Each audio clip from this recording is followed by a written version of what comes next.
have given us some great memories over the last 20 years. Watch. There he goes.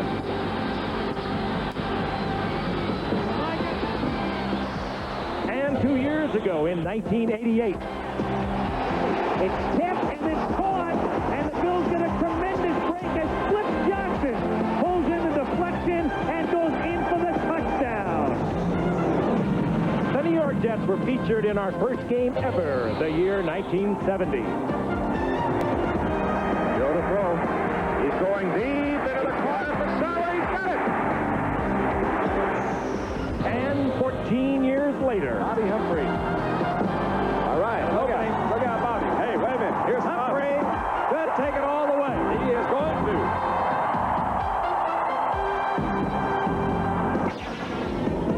The Buffalo Bills meet the New York Jets on ABC's Monday Night Football.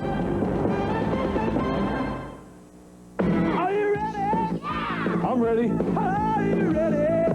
We're ready. Are you ready for some football? A Monday night party. Hey, this is Rockin' Randall Hank. Ready to get the good time started. From the opening kickoff to the grand finale, it's a Super Bowl season on a ABC. Yes, everybody is a fan. This is the biggest party, man. All my rowdy friends across this land, we all got it started. Yeah, everything is ready, everything is right. Monday Night Football is coming on tonight.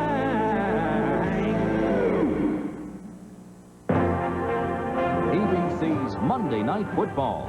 The Buffalo Bills versus the New York Jets. Brought to you by Dodge. For performance, quality, safety, and value. Welcome home, America. By Ultra Slim Fast, a delicious, healthy way to lose weight fast. By Bud Light, everything else is just a light. And by McDonald's. You know the one. It's McDonald's for food, hopes, and fun. Giant Stadium, the Meadowlands in New Jersey.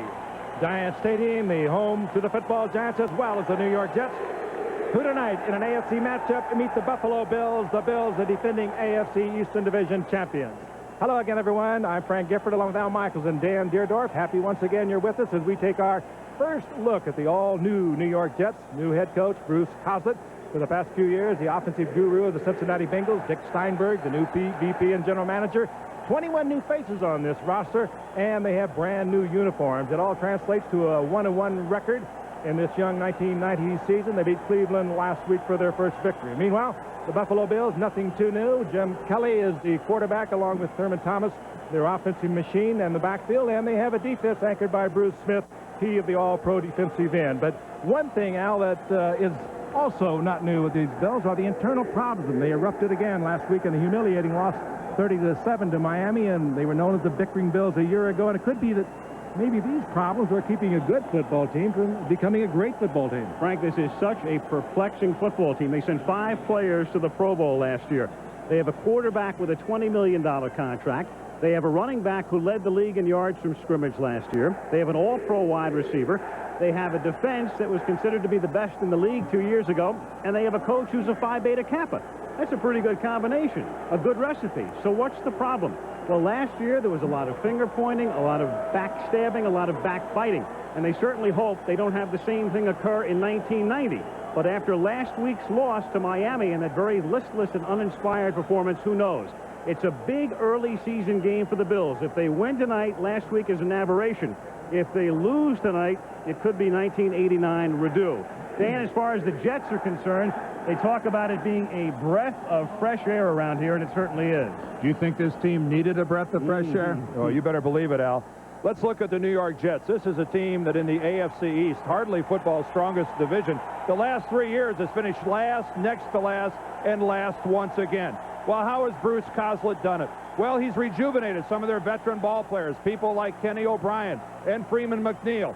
He's got 21 new rookies, 21 new players, as Frank told you, led by rookie #1 draft choice, Blair Thomas out of Penn State. And he's also done it by making their defense play better than the talent level they possess. but he has also done one very important thing. Bruce Coslett has instilled a sense of confidence in the New York Jets. You talk to these guys and they say, no way are we finishing last. And here they go now, two teams with records of 1-1. Two old original American Football League teams. In fact, these two teams met in the first ever game for each franchise at the Polo Grounds in Manhattan in 1960 before a crowd of 9,000. Pat Leahy, who is the oldest player in the league at the age of 39, to kick off for the Jets.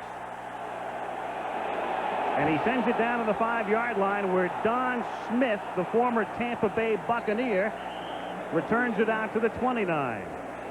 And so the Buffalo Bills, who were third in the league in scoring and tops in the conference last year, take over at that spot with Jim Kelly at the helm. Kelly 2 years in the USFL and now in his 5th season with the Buffalo Bills. And with him, the key back is Thurman Thomas. They got rid of Larry Kinnebrew last week. Jamie Mueller's the starting fullback, mainly a blocker. James Lofton and Andre Reed, the wideouts. Pete Metzelaars, a good blocking tight end. And the offensive line, Richard, the longtime veteran, Hall, a Pro Bowler last year. Ballard, the right tackle, over 300 pounds. And the Bills begin from the shotgun with Kelly buying time, pump faking, and then throwing and finding finally Andre Reed, who gets loose and picks up 8, and he's tackled at the 37. It'll be 2nd and 2. Now the Jets defense, and they are guided by Pete Carroll, who came over with Coslett from Cincinnati and Carroll from Minnesota. Stallworth, Mercereau, Bird led the team in sacks last year. They've made Lageman a down lineman. Mott, Clifton, and Kelly are the linebackers. Gordon's on injured reserve. Keep an eye on Tony Stargell, the cornerback. He's a rookie with Hasty on the other side. Washington and Eric McMillan are the safeties. 2nd and 2. From the 37, Thurman Thomas exploits a big hole and takes it out to the 50-yard line. McMillan and Washington, the safeties, converge on the tackle. It's a gain of 13, and the game's initial first down belongs to the Buffalo Bills. Thurman Thomas last year, of course, over 1,200 yards rushing, and he was just an offensive machine for the Bills. Nearly 2,000 yards of total offense. He was a big holdout this season. He's just now rounding back into shape, so we are going to see a lot of Thurman Thomas tonight. Right now you see him in the slot to the right out of the shotgun on first down from the 50.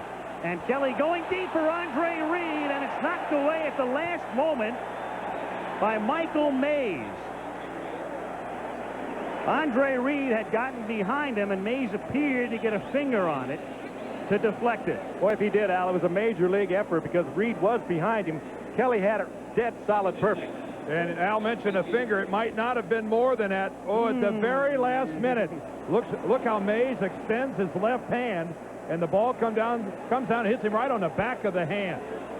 That was a stroke of luck on Michael Mays' part, but he played it properly, and he was in position and caught a break. Tackle saving manicure. 2nd down and 10 from the 50-yard line. The up-back, Jamie Mueller, for a gain of 4, takes it to the 46-yard line. Lageman and Mott in on the tackle, so at the 46, it'll be 3rd down and 6. Jamie Mueller, really the only fullback on the Buffalo roster. Larry Kinnebrew is gone. He was released this week after their game last week, so Jamie Mueller going to get his chance a little longer, sharing time with the big man, Kinnebrew. 3rd and a long 5 from the 45. They split Loft into the left, put Don Smith in the slot. Reed at the top of the screen. Kelly sends everybody into the pattern, and it's incomplete. Smith looks for the flag and doesn't get any, and it was Michael Mays again providing the coverage. Michael Mays, here in the opening moments, looking for Honolulu in the Pro Bowl. A couple of key plays. How he avoided the pass interference call there, I don't know, because he had to reach right over for the deflection, but he gets it and forces the Bills into a 4th down and out of field goal range. A once and present Bill, Rick Tootin, who's been brought back to punt They drafted a rookie, John Neese, but he didn't fare well last week, so they activated Tootin. Whoa. And it's a towering kick. A fair catch is called for by Townsell, who runs into his own man. JoJo Townsell calling for the fair catch, and his own man, John Galvin, who's been terrific on special teams until this particular moment, is the guy who helps the Bills out. I'm not so sure Townsell ran into his own man. Oh, give me a break, I think his own man ran into Townsell. The hardest hit of the game so far. Of JoJo Thompson, he was focusing totally on the football, and here comes John Galvin, who was focusing on the man he was going to block, Tasker, and he just kept his eyes riveted on the man he wanted to get, and then he walked. Yeah, somebody walked all over him. That's Butch Roll, who just decides I'll step on your throat while you're down on the ground, JoJo. JoJo Townsell, a tough way to get this game started. Funny thing, too, about that play is the ball bounced backwards, so it actually helped the Jets that Townsell didn't make the fair catch. From the 24-yard line, here is Freeman McNeil, who had a big day last Sunday against Cleveland, helping lead the Jets to that 3-point win over the Browns. Ken O'Brien, he and Tony Eason locked up in preseason in a battle for the #1 spot, and O'Brien emerges. He has with him Freeman McNeil and Brad Baxter. In the backfield with Toon and Rob Moore, the rookie out of Syracuse. Mark Boyer, the former Colt, is the tight end. We'll look at the line in a moment. 2nd and 5 from the 30. And O'Brien's first pass of the game is caught by Toon to a chorus of Toon at the 36-yard line. This is going to be a key to the Jets' success or lack thereof this season, their offensive line. The guys up front, Criswell, Hates, Sweeney, the veteran, Cadigan, and Miller. They're going to have to do a job in protecting O'Brien. And Jeff Criswell, their number 61, he draws the unlucky assignment of blocking number 78 there, Bruce Smith.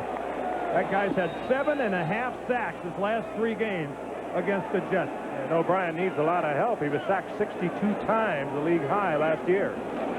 Here's Freeman McNeil on a sweep, turning the corner, escapes one tackle, picks up the first down, and takes it into Buffalo territory to the 48. Freeman McNeil, who was not protected on touchdown day. The Jets took a risk. They gambled that nobody would pick him up, along with his big salary at the age of 31.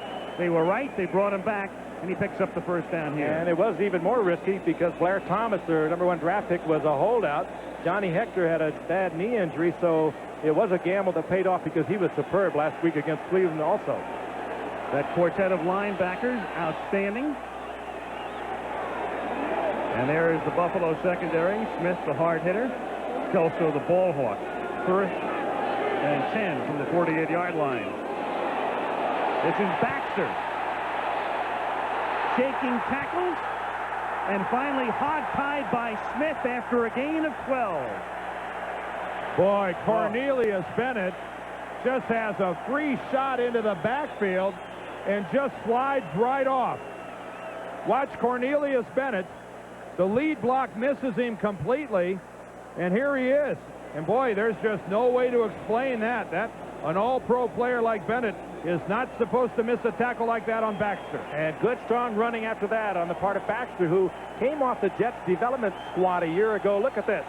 Tough to bring down as he barrels all the way inside the 40. You see that, Frank? Darryl Talley missed a tackle. Bruce Smith missed a tackle. I mean, it was like a Pro Bowl group of players giving an exhibition on how not to tackle. Play fake and a roll by O'Brien on first down, and he throws, and the catch is made inbounds at the 32 by Chris Dressel, who toe dances the sideline and picks up about 4. One of the problems against Miami a week ago in that dismal 30-7 loss was the fact they did not get any hitting. They did not get good tackling, and we have witnessed that already. And a good effort there by Dressel to pick up the 4 yards. Concentrating, both toes inbounds. Gain of 6. Gain of 4, rather. 2nd and 6.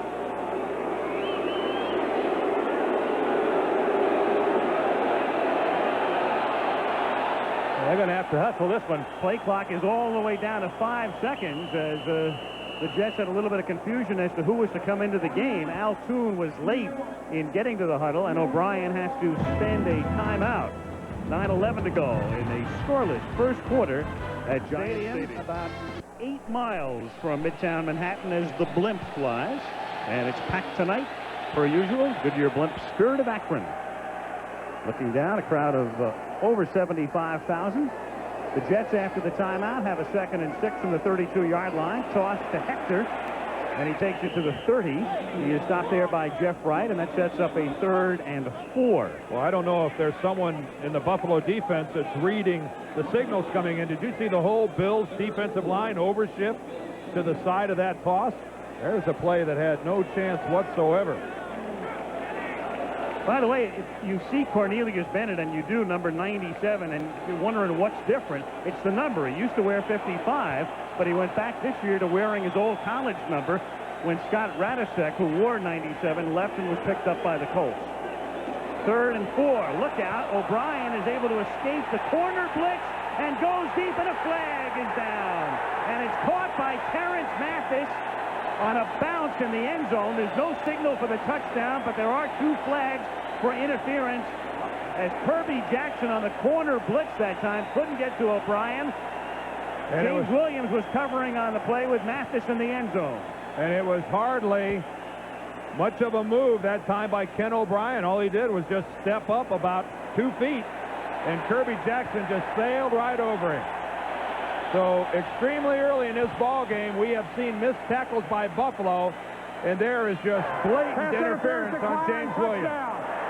Williams, the #1 draft pick, and it was good concentration on the part of Mathis to stay in his route, because O'Brien spun out of a big pack. How he got away from being sacked is hard to tell. They are calling it a touchdown for the moment, but take a look. That ball bounces. That hit the ground. They're going to review that. They have, for the moment, called it a touchdown, but did he have this possession? figures to be overturned. Cal Lepore is the replay official. It's going to hit the ground here in a second. Oh, yeah. Right there. Oh, gone. This will be overturned. But it is, the interference will stand, and it'll be a first down for the Jets at the 1-yard line, but that is not a touchdown. The Bills will get a consolation prize here in a second. They'll take 6 points off the board, but it's going to be 1st and goal for the Jets. The one thing that is indisputable is the interference call against James Williams. That, first of all, is not subject to replay, and that is blatant interference. Here comes the overturn.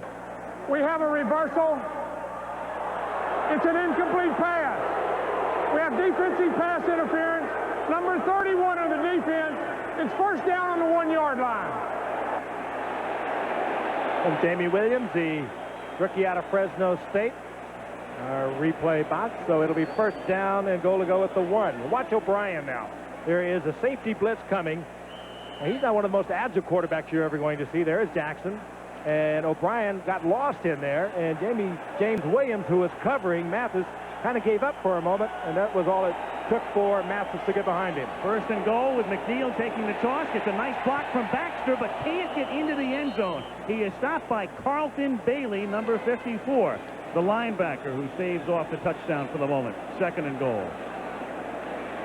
Freeman McNeil, at 31 years old, last week came back running like he was 5 years ago. Part of it, of course, is attributable, according to Bruce Cobbs, the head coach, the fact he's been working out all year long, lifting weights, staying here in New York and working out every day. And this time, that was just a good collision there. Sensational play by Bailey. That's just textbook on how to play it from the inside linebacker. He really earned a starting job because of the holdout of Shane Tomlin this year. 2nd and goal, and bulling ahead is Baxter. Touchdown.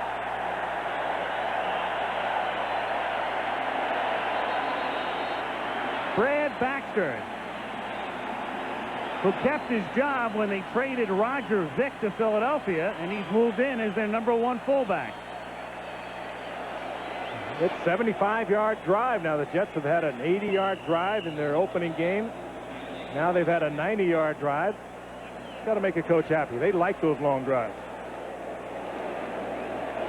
And that's something the Jets didn't do very much of last year. Very few sustained long drives. Leahy's extra point is good.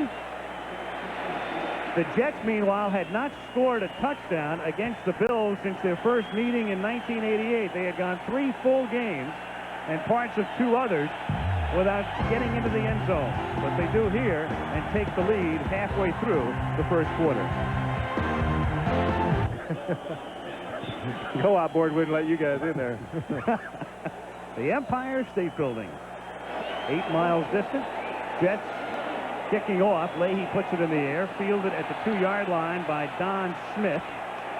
And the Plan B pickup from Tampa Bay brings it out to the 24-yard line.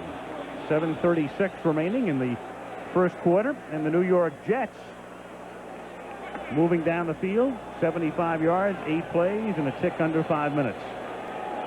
Well, now we'll find out some interesting things about the Buffalo Bills. Questions always linger after you get whitewashed like they got pasted last week by Miami. We have to see. Now they're facing a little adversity. Already down 7-0 here. Little Bears luck on the part of the Jets defense. On first down, they go to the tight end, and that's Keith McKellar, who played mainly basketball in college and only 1 year of football, and it's enough for a first down out to the 35-yard line. An 11-yard gain, and the Bills go without a huddle. Kelly from the gun. Under pressure, gets it away, but in the grass. Oh, yeah. This is not a catch. The play is over. It's whistle dead in the grasp and control of Dennis Byrd, who led the Jets in sacks last year with 7. Yep, this is coming back. Oh, and there goes Byrd.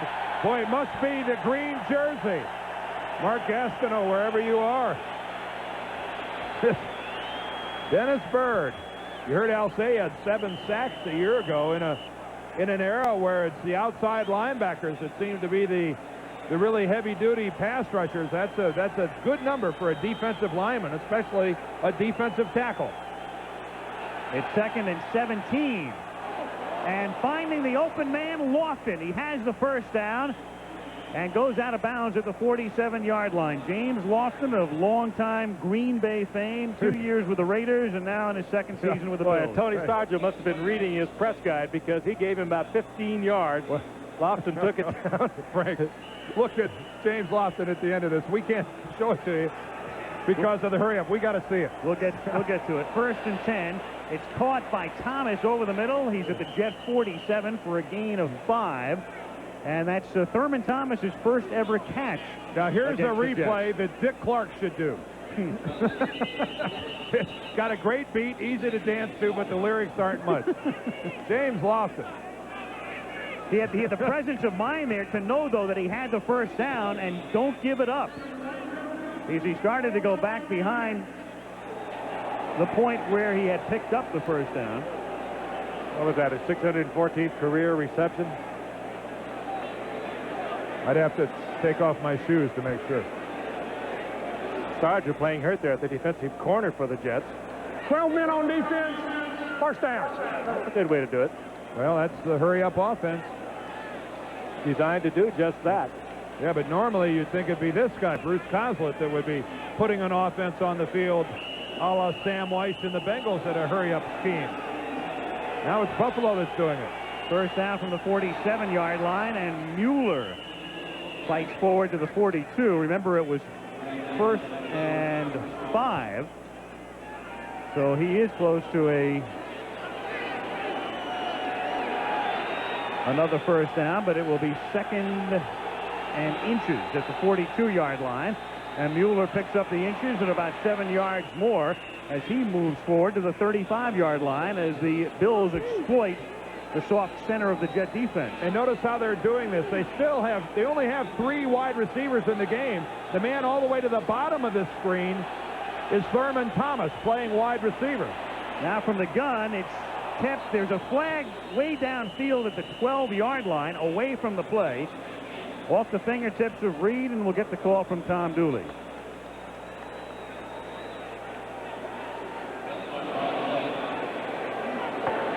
We have a delay foul. 12 men on the defense.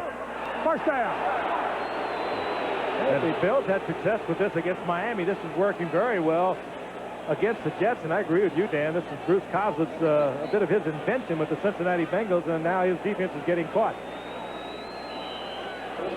5-yard penalty puts it at the 29. It is 1st and 5.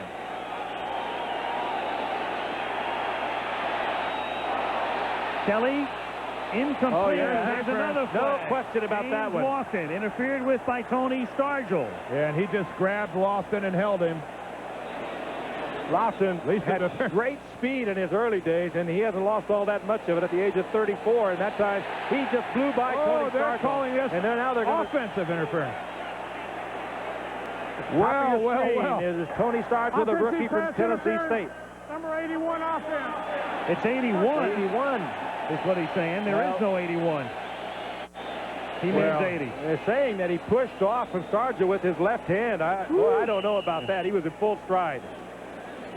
Boy, that's a very tough call, and I think Marv Levy is expressing those sentiments right now to the head linesman. Well, again, another look. Yep. I think poor is the better adjective than tough. There will be contact in this game. That's why they have pads on. 1st and 15. Again, we have flag. Lofton makes the catch at the 31. And a lot of laundry at the outset tonight. Against the Bills again. This flag was thrown by the umpire, so we know what that means. Illegal use of hands to the face. Number 67 offense. First down. Center Kent Hall, a Pro Bowl center, detected on the foul. Puts it back at the 49-yard line. So the Bills, after moving down the field, have been pushed back to the point where it's 1st and 25. Bills already penalized 49 yards in a little over 10 minutes. 1st and 25. Little dump off, and it's intercepted. There's another flag, however. Jeff Lageman intercepts and is out of bounds at the 32, but there's a flag back down at the Jet 42-yard line. Well, that's a screen play, and you've got to cut the defensive end. And it didn't happen on that play. Left tackle Will Wolford tries to cut Lageman and doesn't get him to the ground. Bills are convinced it's against the Jets. And it is. Boy, it looks like defensive holding. Lageman, a former linebacker, showed the good hands on that. Well, he showed great athletic ability. Holding number 51 on the defense. Foul prior to the pass. Previous pass. First down. Well, a busy night so far for referee Tom Dooley. And poor Jeff Lageman loses an INT. This game could be subtitled Zebras Run Wild at this point. Joe Mott is flagged for the defensive hold, and the Jets have a touchdown on the board, but they have made their share of mistakes so far. At the 44-yard line, it had been 1st and 25, so that's a huge penalty. Not only 10 yards, but a first down. And Kelly finds the wide-open McKellar inside the 10, and he is out of bounds inside the 1-yard line. A 43-yard pickup bumped out by Eric McMillan. Kelly wants the touchdown. At worst, it's going to be 1st and goal. Well, that was more than a bump out by Eric McMillan. What a shot by Eric McMillan on Keith McKellar. But the story of this play, where is the Jet secondary? McKellar wide open. It would either be the strong safety, Brian Washington, and let's say we're covering him with a linebacker, and one or the other fouled up the defense, and McKellar was wide open. It's where the ball is, and the ball was in his left hand, and they say he didn't get in. 1st and goal, and this is Kenneth Davis, and he's in for the touchdown. Just barely, but across the goal line, and Buffalo pulls to within a point. You know, guys, that's about as bad a series as a defensive team can have. 2 penalties for 12 men on the field, 1 defensive hold that negates an interception, and then a totally blown coverage on tight end Keith McKellar that allows you to get the ball down to the 6-inch line. A series to forget if you play on the New York Jet defensive team. Art Davis now stopped short of the line of scrimmage, and then with a little second effort, gets the ball across the plane of the goal line. Did I leave anything out? They covered it. They did it all, too. Outside of that, it was terrific. Scott Norwood. The extra point is good, and so the Bills march down the field. Davis, on his first carry of the night, goes in for the touchdown, and we're tied at 7. McKellar setting it up with his 43-yard reception. 3:56 to go in the quarter. Bad series for the Jets defense as the Bills march down the field. Jets self-destructing defensively, and Buffalo able to tie the game. Pete Carroll going over things with Hasty and McMillan.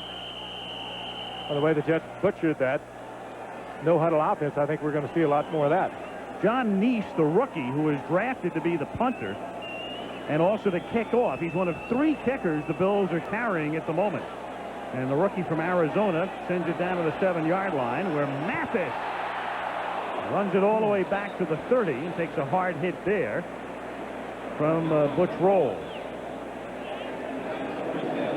Take a look at the numbers on the scoring drive as the Bills answer the Jets with a 76-yard march in 7 plays.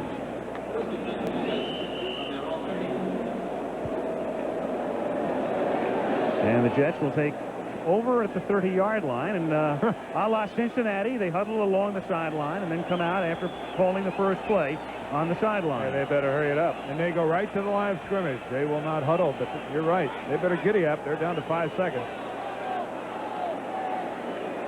Play clock to 2 to 1, and they just do get it off. And it's Freeman McNeil stopped at the line of scrimmage, or Johnny Hector, excuse me, Hector. That was a lot of running and a lot of tension. For what, about a yard? Or less. Or less. It'll be 2nd down and call it 9. A reminder, we'll be in Seattle a week from tonight. The Bengals are unbeaten, coming off their thrashing of the New England Patriots yesterday against the Seahawks, who went into overtime before falling to Denver. 2nd and 9, they line JoJo Townsell up in the backfield, send Hector in motion as they give the Bills a different look, and O'Brien throws into traffic, and it is incomplete at the 45-yard line. Mark Kelso was there, and so was Townsell. JoJo is not liking the way this game starts. First his own man, and now Mark Kelso, and JoJo Townsell has every reason to be down on the ground. What a vicious shot. Mark Kelso, the most unlikely Buffalo Bill out there to put that shot on Townsell. Mark Kelso looks like a choir boy. We were looking at him down in the field before the start of the game, but he just focused in on Townsell, zeroed in, and timed it right out with the ball. Totally defenseless is JoJo Townsell, concentrating on the ball. Give him a great deal of credit. He knew he was going to get hit, and he never takes his eyes off the football. Boy, and Mark Kelso right up in his face.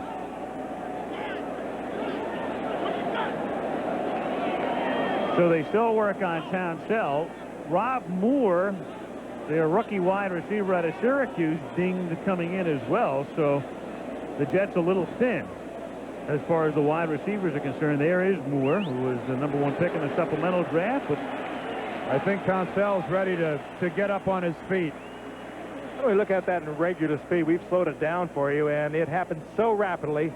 You really just cannot believe the timing, first of all, on part of Kelso, and that JoJo Townsell is even going to get up. He does appear to be all right now. The doctor has left the field. All right, JoJo. Dr.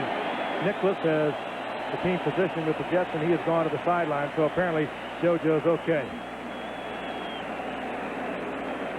Well, I admire the way that he did not take his eye off the ball. Dr. Nicholas, who has been around for many, many years with these Jets.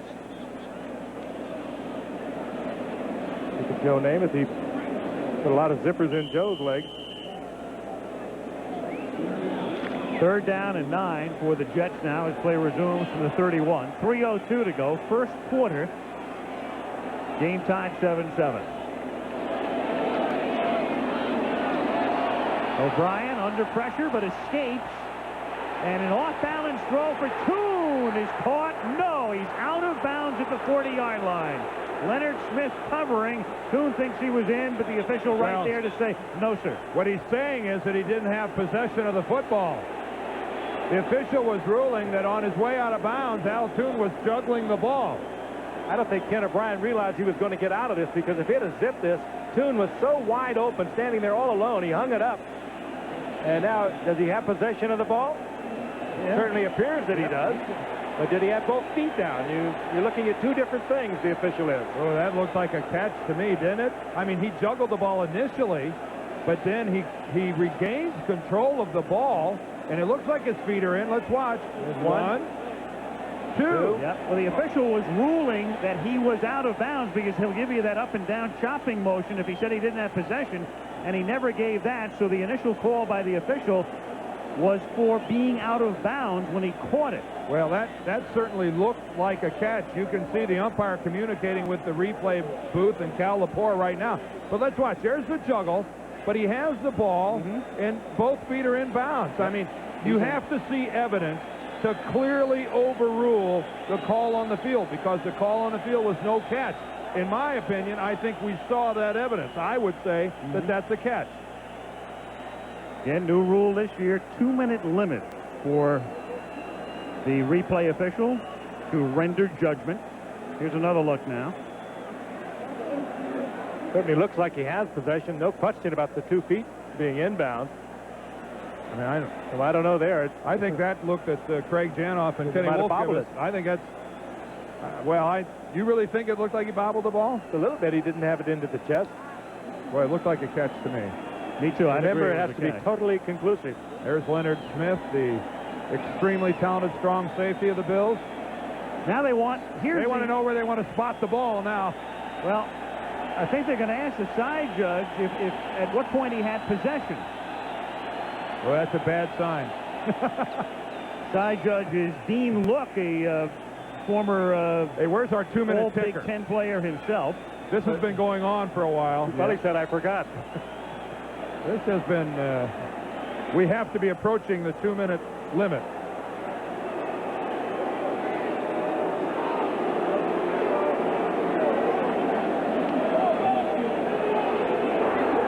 After further review, the play will stand as called. 4th down. Apparently, Cal Lepore did not see enough evidence to overturn it. Well, everyone's entitled to an opinion. Looked like a catch to me, though, Al. I would agree. Joe Prokop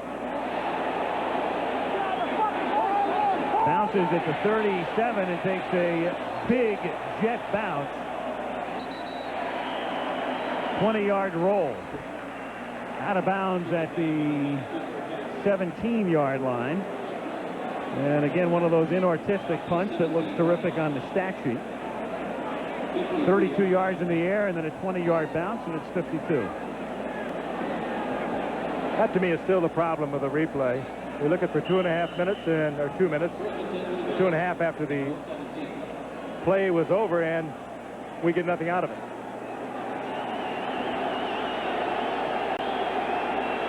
It was inconclusive. Whether or not he bobbled it, they just couldn't determine. 1st and 10, Buffalo at the 17. 2:42 to go. Opening quarter, 7-7. And a big hole. Thurman, Thomas, and Thomas to the 50. Thomas to the 40. Thomas getting blocking, and Thomas takes it down to the 22-yard line where Michael Mays finally runs him down. And Al Edwards, his receiver, added about 25 yards to that run. Good hustle by the rookie. Al Edwards out in front of Thurman Thomas. Well, I think Thomas is back again. A long-time holdout. Legs a little weak in the last couple of games. Only 23 yards against Miami. This is big-time running right here from a young running back out of Oklahoma State who gained over 1,200 yards a year ago, and he's looking to duplicate that year again. 60-yard pickup, longest of his career. They give him a breather, and Don Smith is the tailback in this set and takes it to the 20-yard line for a gain of 4. We talked about the matchup between the defensive line of Buffalo against the offensive line of the Jets. Well, this is another good matchup when the Bills have the ball, because this is an undersized defensive line of the New York Jets. They only go 255, 270, 273, and 260 across the front. That's as small a defensive line as there is in the league, and can they hold their ground? 2nd and 7, little option toss back to Thomas inside the 10, and a first down as he gets to the 6-yard line. And the Bills really mixing it up offensively tonight, showing the Jets every look, coming up in the shotgun and all kinds of different sets. A little toss back here to Thomas, and their 1st and goal at the 6. Well, it's pretty tough on a young defense, and the defense is using all different terminology. And to try and change off a defense, they have to think. It takes just a beat to do it, and the Bills are doing what a veteran team should do, and that is giving a lot of looks, showing a lot of different things, and making a young defense react, and they're reacting slowly. Minute to go in the quarter. 1st and goal. Here's Mueller, and he runs into a quartet of Jets led by Jeff Lageman. Last year's top draft choice, who was picked as a linebacker, and now they've turned him into a down lineman as they've gone to a 4-3. The Jets, over the last 2 seasons, the opponents have scored a touchdown on 16 consecutive 1st and goal situations, including one tonight. That's not a very desirable statistic.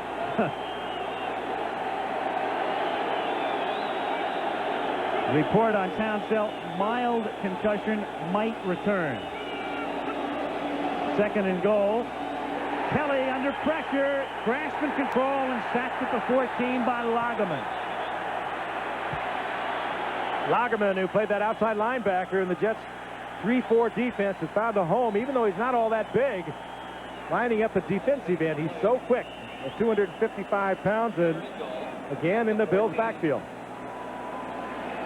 And the Bills will let the clock run down. The final seconds will expire, and when the 2nd quarter commences, it will be 3rd and goal from the 14. Lageman just bullying his way right past Will Wolford.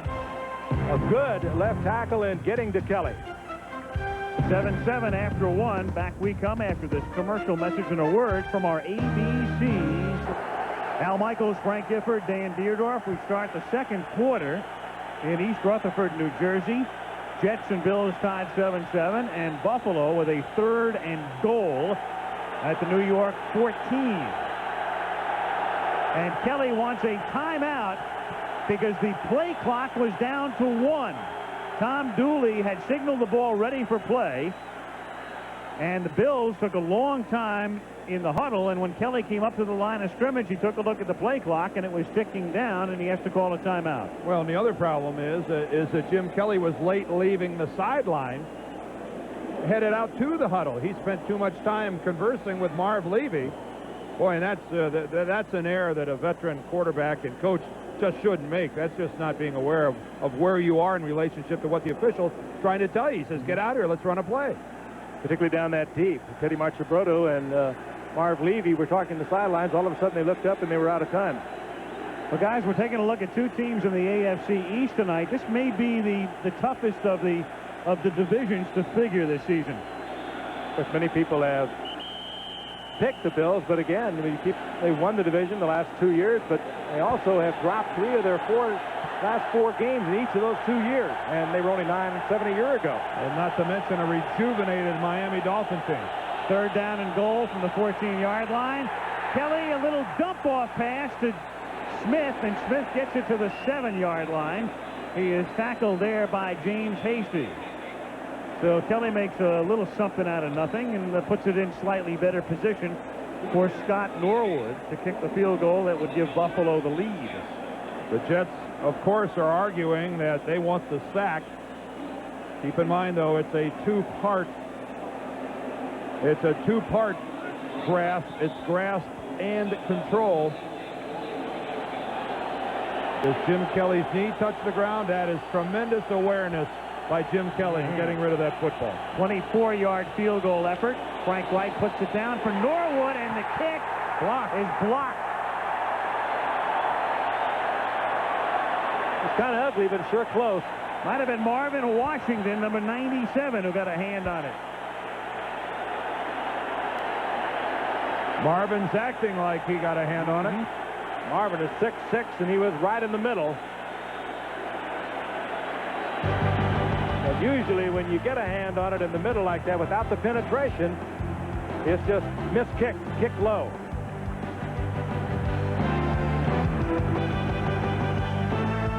Hey, it's Ron Stallworth, number 96, that blocks that field goal. Guys, if you'll roll this thing, and right there, watch, there, you saw the hand. You can see Washington is way in the back, and he celebrates it, but the block goes to Ron Stallworth. 1st and 10, Jets from the 20-yard line, and there's a sack as O'Brien goes down in the arms of Leon Seals. Well, 96 blocks the field goal, and now 96 gets a sack. Only this 96 is in a Buffalo jersey. It's Leon Seals. That's a coverage sack, too, because there's plenty of time for O'Brien to go to the receiver. He wants to go there, but the coverage is complete, and he has to pull it down and look somewhere else. It's too late. 10-yard sack. It makes it 2nd and 20 from the 10. Seals and Wright filling the spots last year taken by Art Still and Fred Smerlis for Buffalo in a revamped 3-man front. This is Brad Baxter, who gets back 4 of those yards and leaves the Jets with a 3rd and long, a 3rd and 16. ABC's Monday Night Football is being brought to you by Ford and your Ford dealer. Have you driven a Ford lately? And by Diet Coke with 100% NutraSweet. You'll drink it just for the taste of it. 3rd and 16, Jets at their own 14-yard line. Jets with 4 wideouts. The big man, of course, they like to look for is Al Kuhn. O'Brien keeping, and he's run out of bounds well shy of the 1st down out at the 23. It'll be 4th and 7. Darryl Talley will get credit for the tackle, and Cornelius Bennett was the man who was chasing him. I think we're getting a bit of an answer to the question you posed a while ago, Dan. What kind of team is going to come back out if the Jets took that long drive in for a score? And it's definitely a tougher defensive effort, and it wasn't a bad drive offensively a short while ago, even though they missed the field goal. I'm trying to figure out who Kenny O'Brien was trying to fake with that pump right there. The closest person downfield was a good 20 yards away. Joe Prokop, the left-footed punter. At the 33-yard line, Chris Hale brings it back to the 38. He's tackled there by Trevor Mattich, and the Bills will take over. 1st and 10 at their own 38. Game tied at 7, 12:31 remaining in the first point. He was openly questioning Marv Levy's decision to remove Jim Kelly and a lot of the first unit offense with the score 30-7 Miami. He was subsequently fined $500, mainly because of the remarks he made after the game, and 3 other Bills were fined $100 for insubordination. But Buffalo hopeful of putting that behind them in their 1st and 10 here at the 39 as they begin this drive on a pass to Andre Reed, and the All-Pro wide receiver has a 1st down at the Jet 37-yard line. Lots of time this time for Jim Kelly. No pressure at all as Reed came from across the field in a crossing pattern, a pass that takes a lot of time, but he was able to stand back there with all the ease in the world and pick him out. Talked about a zone defense, and he just waited until he cleared. Well, Frank, we were talking at the top tonight about what happened last year. People forgot. Remember last year, Jim Kelly blamed Howard Ballard for the sack that separated Kelly's shoulder. Thurman Thomas got on Kelly's case. It was that kind of a season for the Bills, and that's something they obviously want to avoid now. Big hole through the middle, and exploiting it down to the 27-yard line is Thurman Thomas. Meanwhile, on the subject of Bills' dissension, here's what Jim Kelly had to say upon reflection. Team unity is very important. We don't have any dissension on our team. I think everybody wants to win so bad that once they take the field, their focus is right on the target. Last week, our focus definitely wasn't on the target. We just got beat. This week, it's just a matter of us putting it together. We have everything it takes. We have all the tools. We get the defensive line, we get the offensive line, we get a running back, we get the receivers, the quarterback. We have everything, but we must put it together once we take the field. The second part is much tougher than the first. It's easier to assemble that talent than it is to get that talent to play as a team, and that is what the Buffalo Bills have not done yet. If you fight and squabble and you win, then you become part of history like the Oakland A's. If you squabble, fight, and lose, then you're just another bunch of guys that didn't get it done. That last run by Thomas was 9.5 yards, and so on 2nd and inches, it's Jamie Mueller, who carries infrequently, but is making the most of it tonight, taking it to the 8-yard line, tackled by Eric McMillan, but he figures to carry a lot more in the future since they got rid of Larry Kinnebrew. And if anything is happening right now that's fairly obvious, it is that the Buffalo offensive line is seizing control of this game. Mueller and Thurman Thomas are moving through some gaping apertures in the line of scrimmage. That's a nice way of saying a whole bunch of guys in green jerseys are ending up on their butts. Like your style. Yeah. 1st and goal. A little toss back to Thomas, and Thomas falls down. Otherwise, he probably would have made it into the end zone. He was tripped up, couldn't maintain his balance, and down he goes at the 2. Joe Mott got just enough of his ankle to keep him from getting into the end zone. And Thomas is already over 100 yards tonight, 103. What better quarterback to run that option down the line of scrimmage than Kelly? Good athlete, and a fine effort there by Mott to trip up a very athletic Thurman Thomas, and he was I'm not so sure Mott was angry. I'm not so sure Mott even touched him. Looked like Thurman Thomas might have just stumbled and fell. 2nd and goal, play fake, and wide open Butch Roll. And Roll now in the last 3 years has caught 6 passes, all of them for touchdowns. And they call him the ultimate role player. And there he is doing what they expect him to do in this particular situation. And that's number 7. Well, Marchibrodo, who made the call. He's always kind of happy, the offensive coordinator of the Bills. Good call, too. Kelly stuck it in, hit it well, Roll with a little fake block, and then just ease into the flat. Yeah, I'm not so sure that Roll wasn't wearing some sort of a stealth jersey, because no one in a green jersey even knew where he was. We've seen 2 major mistakes on the part of the Jets coverage thus far. Talk about tight ends. Talk about evading radar coverage and getting behind the enemy lines. That's what Butch Roll did on that play. Another blown coverage by the Jets. And a 7-point lead for Buffalo. We're back, Giant Stadium, East Rutherford, New Jersey, as the Buffalo Bills have taken the lead for the first time in the game. And the kick by John Neese, fielded by Terrence Mathis. And the rookie pays the price as he brings it back out to the 21-yard line.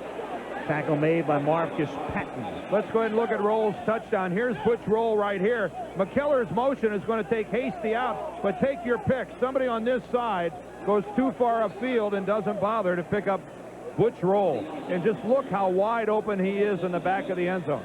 Twice we've seen major lapses on the tight end. But it's the first guy you look for in pass coverage down on the 2-yard line.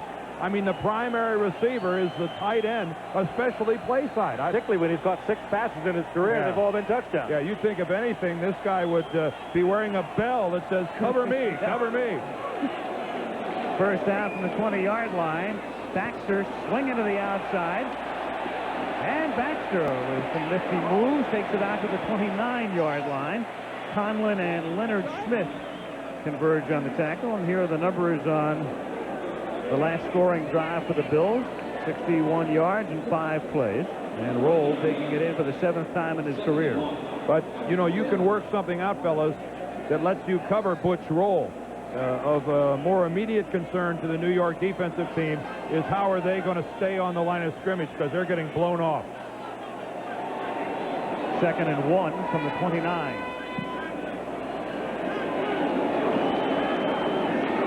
Hector picks up the first down to the 31-yard line. Jeff Wright and Shane Conlon make the tackle.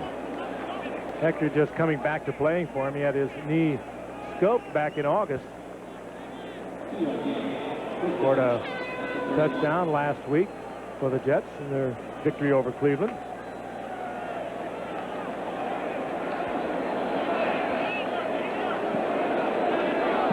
First and 10 at the 31. 8:45 remaining in the half. Buffalo up by 7. Hector again. And a half dozen Bills stop him as he approaches the 35-yard line, led by Bentley and Smith. We get the feeling that's what Marv Levy likes to see, too. He just wasn't getting that aggressive hitting last week against Miami. We asked him about it. He said we're not getting the tough play, with the exception of Leonard Smith defensively in the secondary. And you've got to like that swarming type defense on the part of the Bills. And he loves his offense tonight. They've outgained the Jets by almost a 4-to-1 ratio. Did that say 244 yards for Buffalo? It did. With 8 minutes left in the second quarter? It did. Oh, big number. 2nd and 6 as O'Brien goes to the outside and hits Rob Moore, the rookie out of Syracuse. Herbie Jackson makes the tackle, and he is very close to a first down. By selecting Moore in the supplemental draft, the Jets have given up their #1 draft choice in 1991. Rob Moore, a long-time holdout for the Jets. A little bit battered into the night play with a very sore shoulder.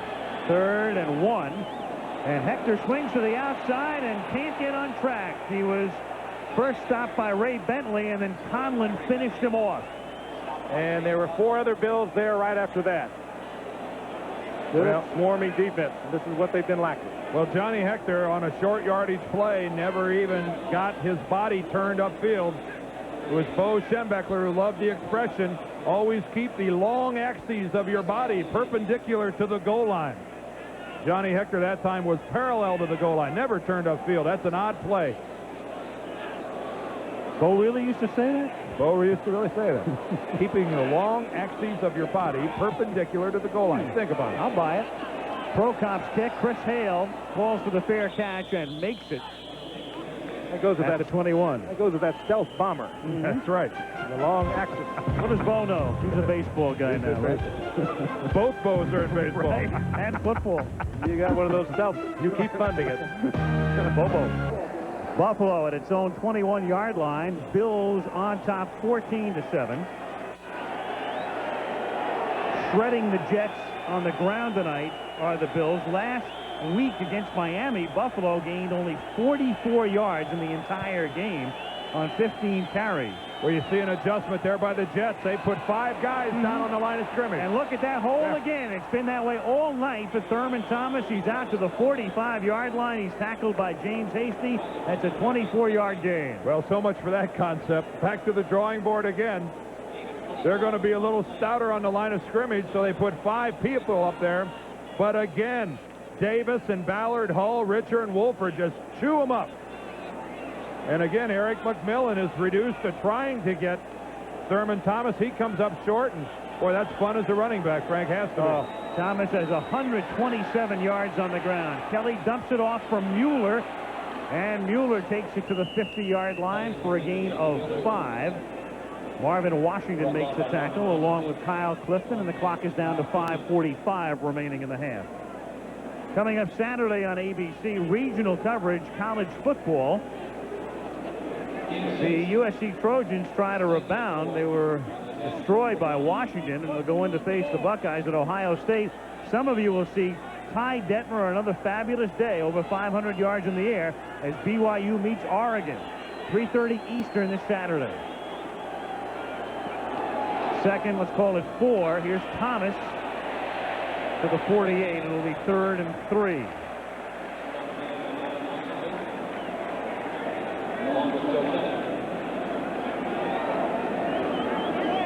Marv Levy took over in 1986, guided the Bills to divisional titles in 88 and 89. Kind of lost in the shuffle in a way is the fact that only the Bills and the 49ers won back-to-back division titles in 88 and 89. I think you touched on it now, too. And the Bills last year only lost to Cleveland by a drop pass in the final seconds, or they would have been playing Denver in the AFC Championship. 3rd and 3. Thomas makes the grab, and Thomas incomplete, they're saying. Doesn't have possession. He would have had the first down, and Eric McMillan was covering. And there's no option involved here. Jim Kelly is going to Thurman Thomas all the way. Eric McMillan, who's been very active tonight, he's been around the ball. That was his play. He came up quickly and forced that incompletion. Boy, the Jets needed that. They needed that desperately. Rick Tootin to kick. Terrence Mathis is back to receive for the Jets. Mathis is going to call for a fair catch at the 15-yard line. Jets have it there after a 33-yard punt. Eric McMillan, of course, the son of a good friend of yours, Dan, Ernie McMillan. You guys cross careers. Yeah, former teammate of mine, a great offensive tackle and a Pro Bowler in his own right, and now his son, a Pro Bowler for the Jets. Somebody had to step up and make a big play for the New York Jets, and it was Eric McMillan. All the way it goes to Thurman Thomas, and you saw that it was the arms of Eric McMillan that actually pulled the arms of Thurman Thomas down and forced him to spit up the ball. It was close to being a catch and then a fumble, but the ruling on the field was that he never did have the possession. First down, New York at the 15. They trail by 7. Hector goes nowhere.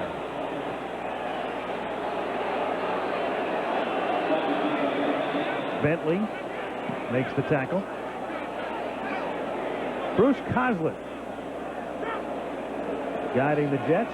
Man who was a Bengal player, Bengal assistant coach, lived in Cincinnati for 19 years, interviewed by Phoenix, came close to getting that job, and wound up here with New York. 2nd and 9. Toon run out of bounds at the 26 and has a first down. Good, a good runner after he catches the football. One of the best in the game. He knew exactly where he had to go to get that first down. Bruce Smith, you haven't heard that much from tonight. You see why. A couple of people working on Bruce Smith, and he's been attracting 2 or more. How about 3? Throughout the entire game. How about 3? There's Criswell, Haight, and Sweeney all taking a shot at him. They ought to. He's had 14.5 sacks in the last 10 games against the Jets. We'll tell that to Bruce. Fumble by Hector, and does Odoms get it before it goes out of bounds? Yep. He does. Nate Odoms recovers at the 30. And you know who caused that play? Bruce Smith took 2 defensive linemen and put them both about 2 yards into the Jet backfield. Oh, he did. He lunch on them. Oh, Criswell and Haight are going to try to double team Bruce Smith, and he blows these 2 all the way back in there and actually knocks, I think, Criswell into the ball carrier. Hector gets all tangled up with the mess and the carnage that Bruce Smith leaves. Look at Smith. Look at him push Criswell all the way back into Hector. There's a leg tripping up Hector. And a nice play by Odoms to keep it from going out of bounds. Oh, very nice work. Very nice work. First by Smith, then by Odoms. First down, Buffalo at the 30. And Kelly going deep for Lofton, who's open, but it's incomplete. The pass floated, and it enabled Stargell to get back there and break it up. Kelly has got a strong arm, but he just saw Lofton just a little late. Tried to whip it without getting into any kind of a mode with the leg at all. Interference. It's strictly a flip, but that's very close to interference also. Yeah, I was going to say, sure looks like, look at that. I mean, that could have easily been called interference. Well, this Jets secondary better start covering some people. 2nd and 10. 4-man rush. They go underneath to the tight end, McKellar. Incomplete at the 19-yard line. Never had possession. And he got popped by Joe Mott to break the play up. Todd Clifton comes up with a football, but it's simply an incompletion. 3rd and 10 at the 30. Again, Kelly with the selection. Looks it over all the time in the world. You can't give a Jim Kelly, or any good quarterback for that matter, that kind of time. He'll find somebody. Got to get both feet down. McKellar didn't get that 2nd foot down before he took the hit from Mott that forced the ball out. They're going to take a look at it, because if he did, if it's ruled a complete pass upstairs, a completed pass, it would be a fumble and a recovery for the Jets. Does he have possession? We almost have to go back to where he actually caught the ball and check his feet from that point. Let's see if he didn't maybe have both feet on the ground when he actually catches the ball. Does he get it tucked away? You're looking at it in slow motion. I don't think so. Again, it has to be conclusive. After further review, the play will stand as called. It's third down. Well, you see Bruce Closet's his interpretation of that non-call. That makes it 3rd and 10. 3:16 to go. First half. 14-7 Buffalo. Kelly looking for Thomas, and he can't one-handed. John Booty back to cover on the play. And so it'll be 4th down, and the Bills are looking at about a 48-yard field goal attempt. When Kelly threw that ball, I thought he was throwing it to Booty. He was open. I mean, that's a case where Thurman Thomas had to try to get back into the play. Well, Booty set up a little short on this, and this could have very easily have been a touchdown. Scott Norwood from 48. His career long is 49. Frank Reich to hold. His last effort was blocked. Norwood going for number 100. This time he has the distance and the accuracy from 48. Boy, that's if that was a putt, we wouldn't say that was right in the heart of the cup, would we? Nope. Around and around and around and in. I thought that was going to hit the upright. That's one of those, if the laces would have been sideways, they might have grazed the upright. Natural tendency is to hook it left with the right-footed kicker. This one straight away, and of course Norwood playing that hook and didn't get it. And both of those field goals that he missed, well, that is really tight. But that's number 100. Boy, it was good again. Can you imagine that? Scott Norwood puts Buffalo up by 10 as they cash in on the fumble recovery. Meanwhile, in our ongoing battle for supremacy, highest field goal percentage in the history of the NFL, Morton Anderson still leads by a tick over Nick Lowry, Gary Anderson of Pittsburgh, Murray of Detroit, Butler of Chicago, and here's Norwood in the battle as well. You know, no one does highest field goal percentage as well as we do. No, I guarantee you not. How about Butler? What, a 52-yarder to win it for the Bears? Yep. Mathis brings it back to the 24-yard line. Steve Tasker is down there to make the tackle. We have every kicker in the league sitting in the edge of their chair every Monday night. All 26 of them that aren't working in this game. 2:57 remaining, first half. Got an injured Bill. Jets had taken a 7-0 lead, but 17 unanswered points for Buffalo, and can't determine yet who it is. I think it's Mark Pike, who's number 94. It is. Mark Pike, the fourth-year defensive lineman, special teams performer out of Georgia Tech, shaken up.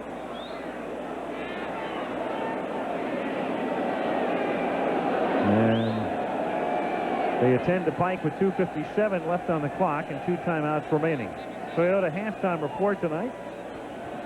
A lot of teams are winning by defense this year, which is not surprising. Usually it happens in the early going of the season, the defense being ahead of the offense, but there have been some unbelievable hits applied on some quarterbacks. We'll take a look at some of those and check out the undefeated teams, and we'll talk to Commissioner Paul Tagliabue, who is just a little short of being in office for a year now. Pike is fine as he gets up and walks off under his own power. I think he just got the wind knocked out of him. Like he took a knee from one of his own players, and he's up. He'll be back, I'm sure. Jets start at the 23-yard line. They split Hector to the right. Keep Baxter in to block, and Toon drops it right in his hands, but there's a flag down behind the line of scrimmage. And now Toon looks like he's limping, too. He is, and he's coming out of the game. Al Toon came up a little lame at the end of that incompletion. Call will be against the Jets for a hold. 61 offense, hands in the face. First down. Here's Toon. If you're wondering about catches per game, he has the most per game in the history of the league for those with a minimum of 200 receptions. What a pretty good company up there. What a year he had last year. As they look at Al Toon on the sidelines, he only played in 6 full games, missed parts of all the rest of them with some kind of an injury, and yet he still had an incredible year with 63 receptions. Well, the Jets can't afford many more plays like that. A holding penalty, an incompletion, and a loss of Al Toon. Nope, 1st and 20. And a near sack for O'Brien, who's still being chased. And then his pass is incomplete through the hands of Johnny Hector. And O'Brien gets knocked to the turf by Leon Seals. It'll be 2nd and 20. Leon Seals, 4th year out of Jackson State, talking about that revamped Buffalo defensive line. They got good performances from Art Still and Fred Smerlis in years past, but the Bills figuring it was time for Still to retire. They left Smerlis unprotected. He went to San Francisco, and Seals and Wright are the new guys up front along with Bruce Smith. Here's where the Jets have to rely on something short and then let the runner do the rest. 2nd and long, because the Bills are getting all over Kenny O'Brien. 2nd and 20. On the flag. Bentley tackles O'Brien at the 15-yard line.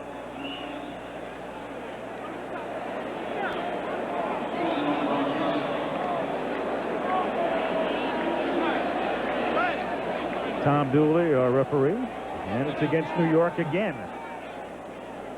Well, I'll be surprised if Bruce Smith isn't involved in this one again.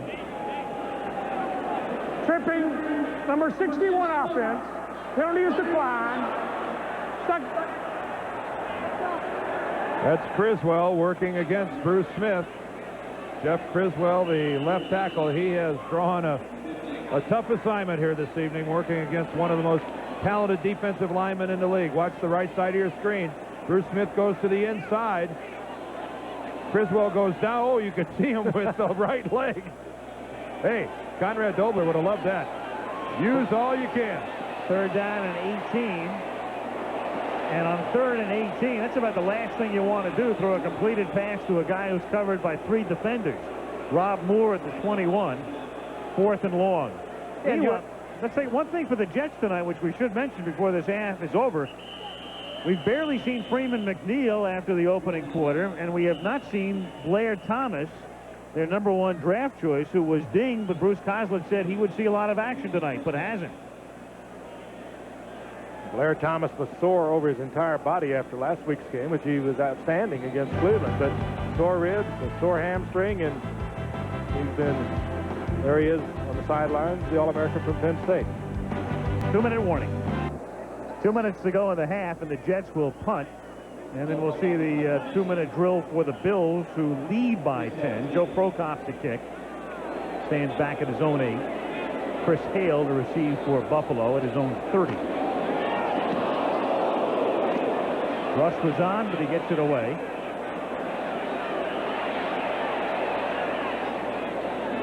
And out of bounds it goes at the 32-yard line. From there, will Buffalo commence its next drive with 1:49 on the clock and a pair of timeouts for the Bills. Oh, what a perfect night for football. Yep, beautiful evening in Gotham and environs. The wind that usually swirls in Giant Stadium. Better say we're in New Jersey or the letters will roll in. That's why I said environs. That's right. I was going to ask you a while ago, you ever hear from Conrad Dobler when you discuss his play? Do I ever hear from him?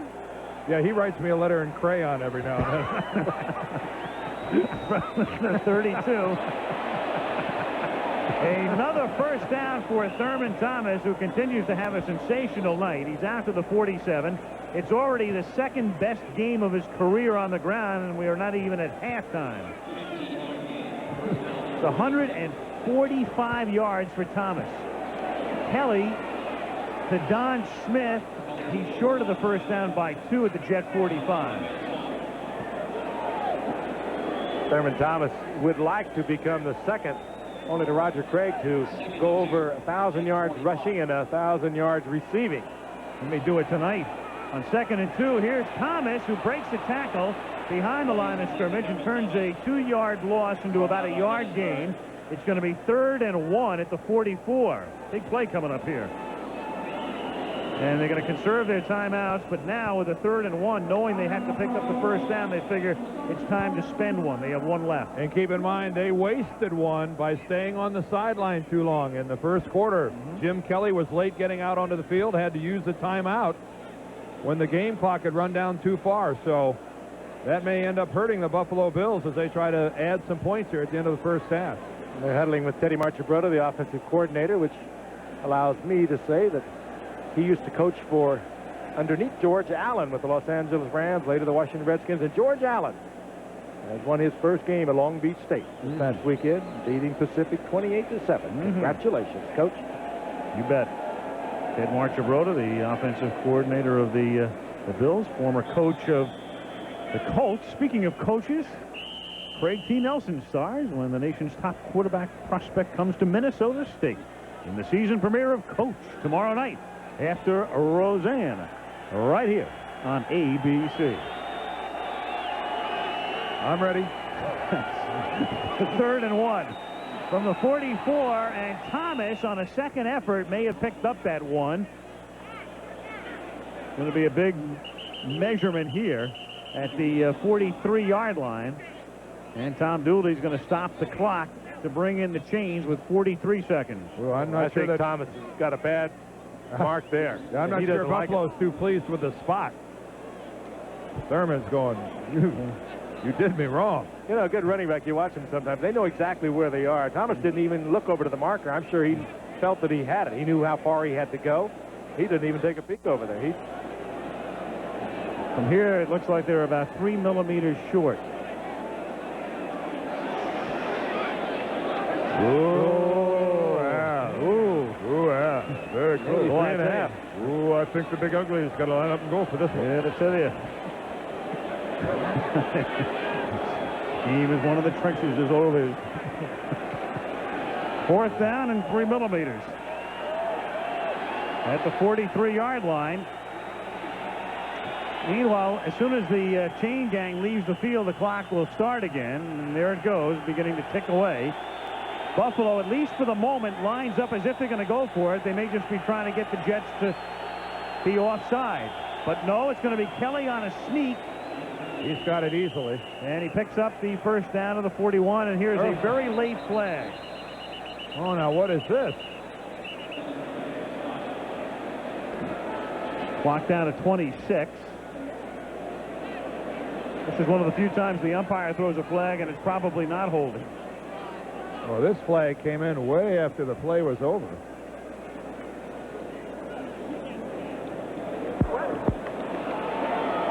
Personal foul against the Jets. Oh, and there's a mistake Bruce Kozlik's team did need to make. Huge one. It puts Buffalo in field goal range. Oh, it may have been Eric. Somebody took a kick at somebody in there. Yeah, with the quarterback handling the football, they look after him a little better than they might a running back. I think Eric McMillan took a kick at Howard Ballard. I think McMillan got called for that personal foul, and what a costly penalty. Puts Buffalo at the 27. Remember, they're down to one timeout, 26 seconds. A little dump off to Thomas, and he's tackled at the 28. That's a loss of 1. James Hasty makes the stop. And Buffalo will spend its last timeout. And there may have been a face mask call that was missed here. You bet. Well, you could see James Hasty there, number 40, realized that he had his hand on the face mask and very gracefully tried to get it away with an open palm, and he did get away with it. He was smart enough that he had it on there, and he got it off before he jerked the head, because a lot of times it's that jerking of the head. That's what signals an official that someone's got a hold of a face mask. Meanwhile, the Bills, with 17 seconds, do not have a timeout, so what they have to do is make sure they get out of bounds on a completed pass. You can't afford to run the ball at this point and stay in bounds. Or get it in the end zone. Yep. And Kelly's been getting all the time he needs to do just about whatever he wants to do. 2nd and 10. They send Reed out to the left. And Al Edwards as well, and Lofton goes to the right. They give it to Thomas. Boy, this is a risky play to the 23-yard line. And the clock continues to run. Now we get a stoppage of the clock because the officials will not let the clock run out as long as the Jet players are on top. Well, the Bills are saying, forget the field goal. We're going to now. Kelly's going to throw it. They just do stop there. I tell you, oh, boy. And they needed a little help. Now, there's no doubt the officials are going to stop the clock if the Jet players remain on top of a player in what they, if they deem it to be longer than usual. But they need some help. That was not, I don't think, what'll go down as a real intelligent call by the Bills. They're lucky to get away with that. Very. 42-yard field goal attempt now for Norwood. Right to hold. Now, what will be the final play of the half?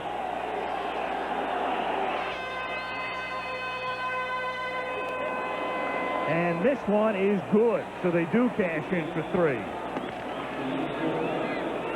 Get a break with the clock. They dominate the first half after the Jets had taken an early 7-0 advantage.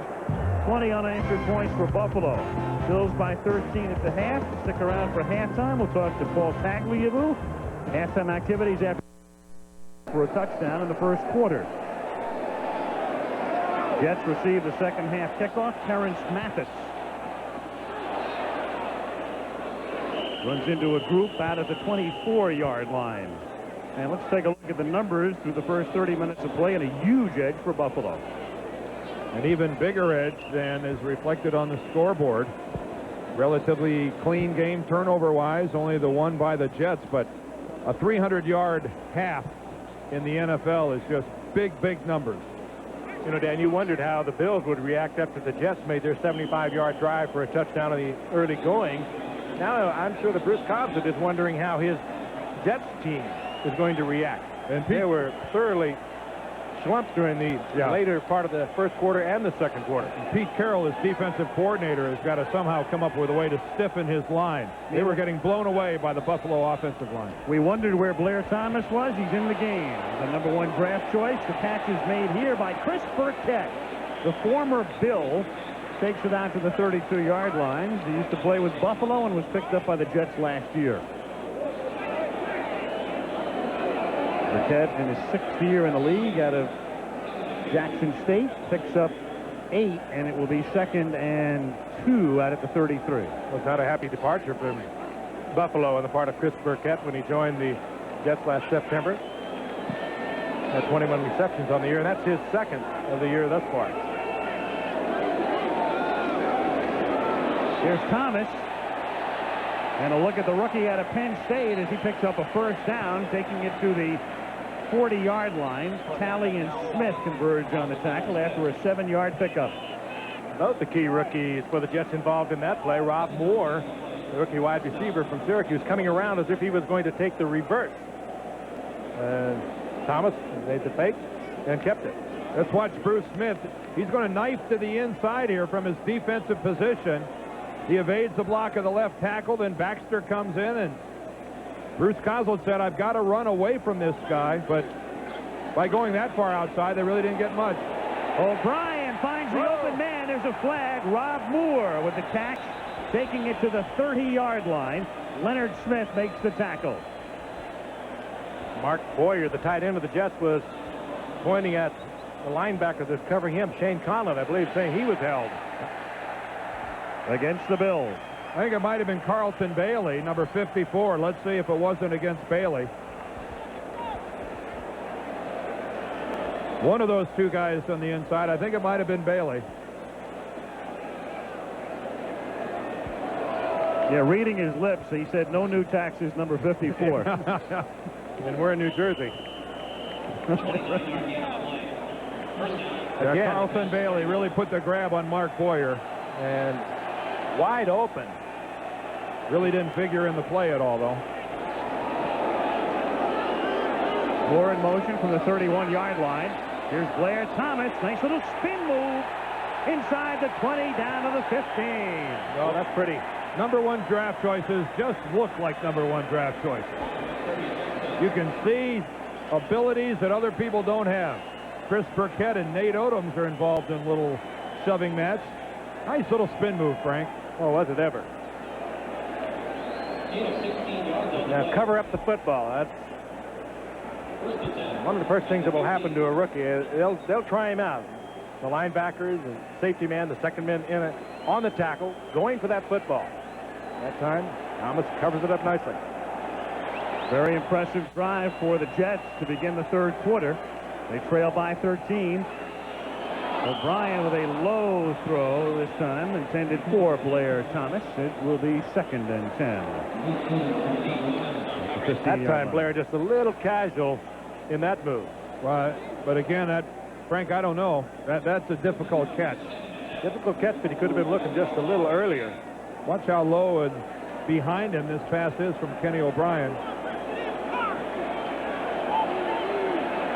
Also, it didn't have a lot on it. Those are the most difficult to catch, I think. Those ones that are coming in there on a descending arc. 2nd and 10 on a sweep. Here's Thomas. Can't turn the corner. And busting up the play was Leon Seals.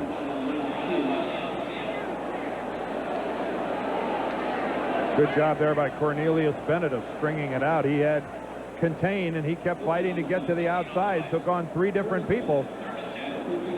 Forced it back to the inside, where his teammates were coming in their lanes of pursuit.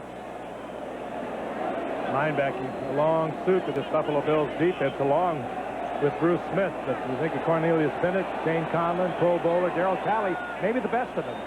On the outside of the right. 3rd and 10 from the 15-yard line. Busted play, and the ball knocked away. A fumble, a loose Still ball. going, still going. Still alive, picked up by the Jets. Jim Sweeney, the Saved center. by Sweeney back at the 38-yard line. Bruce Smith was the man who created the fumble. Oh, how sweet it is, Brucey boy. I tell you what, he just makes, you talk about great players make great plays. Bruce Smith just whaps it out of there. I think he reaches in with his left hand. I mean, the first thing he does, he just goes by Criswell, then Baxter, and look at that. I mean, there just aren't many people playing the game capable of making plays like that. And that's just not physical ability, Frank. That is great mental awareness. Baxter, a poor move on the part of Baxter, too. He was in no position to even attempt to put the block on Smith. And what they did is they took the Jets out of field goal range. Prokop's punt will pin Buffalo deep, but that was a 23-yard loss on that fumble, and that took the Jets out of a position to cash in for even 3. And Frank, I think your point was well made. Baxter's job was to stay in there and help Criswell. He failed to do it, and he allowed Bruce Smith to make the big play. Smith was turning in a big play, knocking the Jets out of field goal range, and the Bills take over here at their own 5-yard line. 10:39 left in the third. Thurman Thomas having a huge night. A flag goes down back at the 2. Thomas out of bounds at the 8. Report on Al Toon, who went limping off in the first half. Bruised back, might return. Might. Bruce Smith, boy, he has really, after fighting off 2 and 3 players at a time, he has really taken charge of the line of scrimmage defensively for Buffalo. And now the ball back in the hands of the Buffalo offense. There's Big Bruce. A real fight fan. Alex Wallow and I see him all the time on the fight circuit. He went to high school with Pernell Whitaker down there in the Norfolk area. Sweet Pea. Sweet Pea and Big B.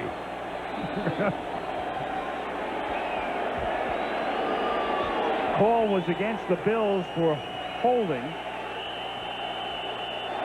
Half the distance to the goal line, puts it at the 2.5 and makes it 1st and 12. Thomas tripped up at the 5-yard line. Clifton and Mott in on the tackle. It'll be 2nd and 10. Or how important it would be for the Jets if they could force the Buffalo Bills into a punting situation from down here. If they could keep Buffalo from getting a couple of first downs and grinding this out towards midfield, a big lift to his team if they could pull a 3 down and out. And a big lift for our team. Yeah, we. Well, we're not in the business of rooting up there. 2nd and 10. And here's Thomas out to the 10-yard line. Thomas has now gained 153 yards in the first 35 minutes and 20 seconds of the game, and that's a new career high. His best previous, 148 against Miami last year.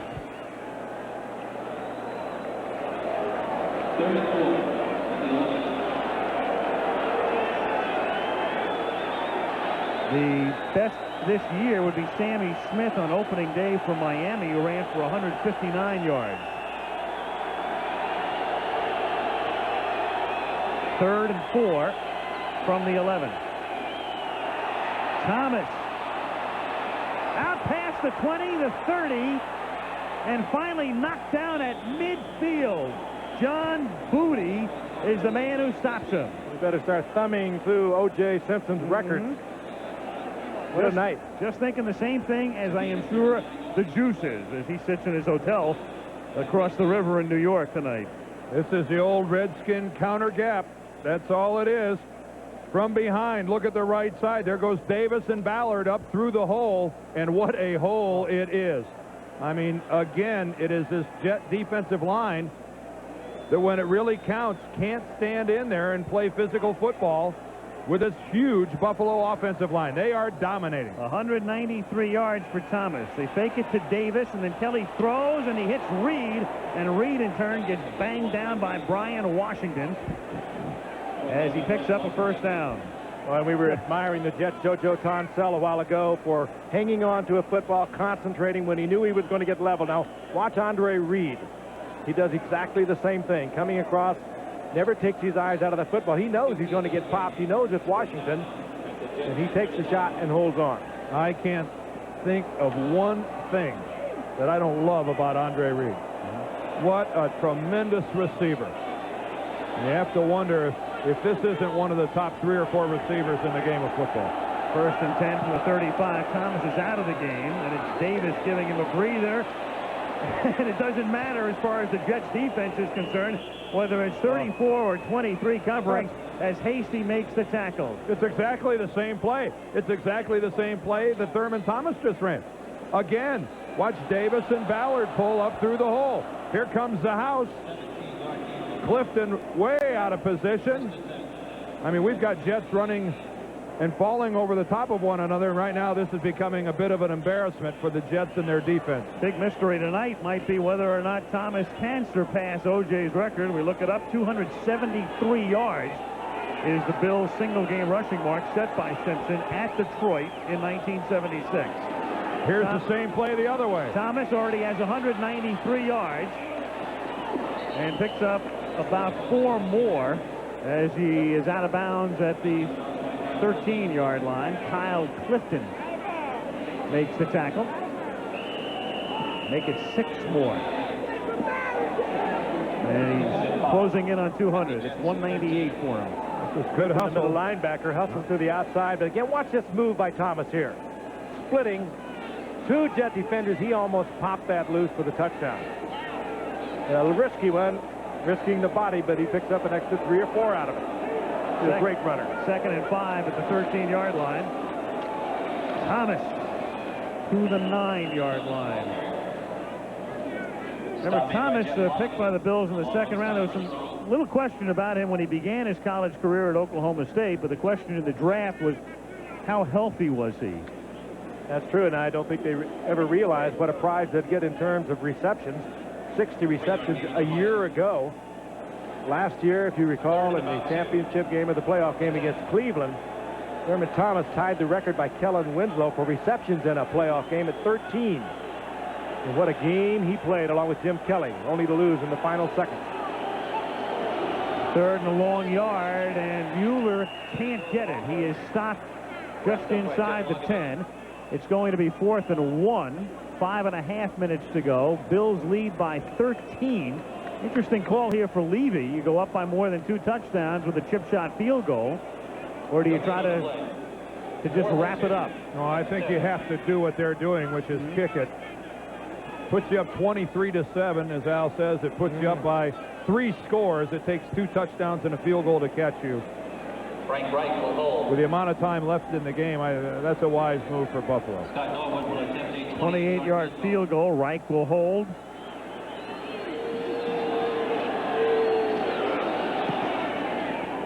And Norwood boots it through. So on a drive kept alive by a key third down run deep in their own territory by Thomas, is culminated with a Norwood field goal and a 16-point Buffalo lead. Sitting in wait, or standing in wait, on the Jets sideline is Tony Eason, the other quarterback. Remember, Eason and O'Brien fought it out in preseason for the #1 job. O'Brien won it. And it's been O'Brien all the way as the kick comes down to the 16-yard line off the foot of John Neese, and Terrence Mathis brings it back out to the 31-yard line, and the Jets will set up shop at the 31 with 4:42 to go in the third. There is Jim Richard, the left guard of the Buffalo Bills, with a device that holds his helmet on the back of his shoulder pads. Jim must be a forgetful lad, never knowing when he might leave his helmet someplace. How about those Mets Jets? They crossed out the Mets. They were defeated today by the Cubs. Well, Buffalo's trying to cross out the Jets. There's Al Toon. As you can see, he's in street clothes. He's got a bruised back, and they're wrapping him right now. So, needless to say, a big weapon for the Jets removed from their arsenal. And remember, Joshua Townsell was shaken up earlier at the 31-yard line. This is Baxter out to the 36-yard line. And, well, the Jets are in a honeymoon stage right now with their fans, but this marriage is moving along when you run plays like that down by 16. Well, and here we are. We've got almost 20 minutes of football left in this game, and Townsell and Al Toon pretty much removed here from a team that's forced to play catch-up football, down 23-7. So it's somewhat of a grim picture for the guys in green right now. And Rob Moore, your top rookie out of Syracuse, he's playing hurt tonight, a wide receiver. There he is. 2nd and 5.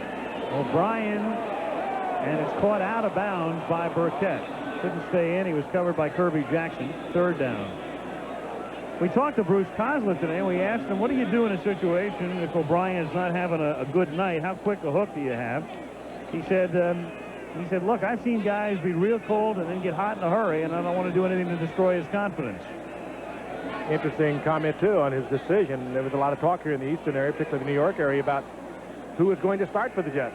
This man, Ken O'Brien, or Tony Eason. Tony Eason had a good free, so did O'Brien, and Bruce Coslett said, I just had a hunch, and just before the start of the first regular season game, he went with O'Brien. We saw that replay of Chris Burkett as he went out of bounds. Well, he was close. He has possession of the ball, at least it looked like from the replay that Craig and Kenny serve up here. Let's look at the feet. I mean, there's a catch. Boy, that's tight on that right leg as to whether the right foot hit inbounds before the right knee hit out of bounds. That is really, really close. Again, keep in mind it was ruled on the field as no catch. We've got to see something that conclusively overturns that.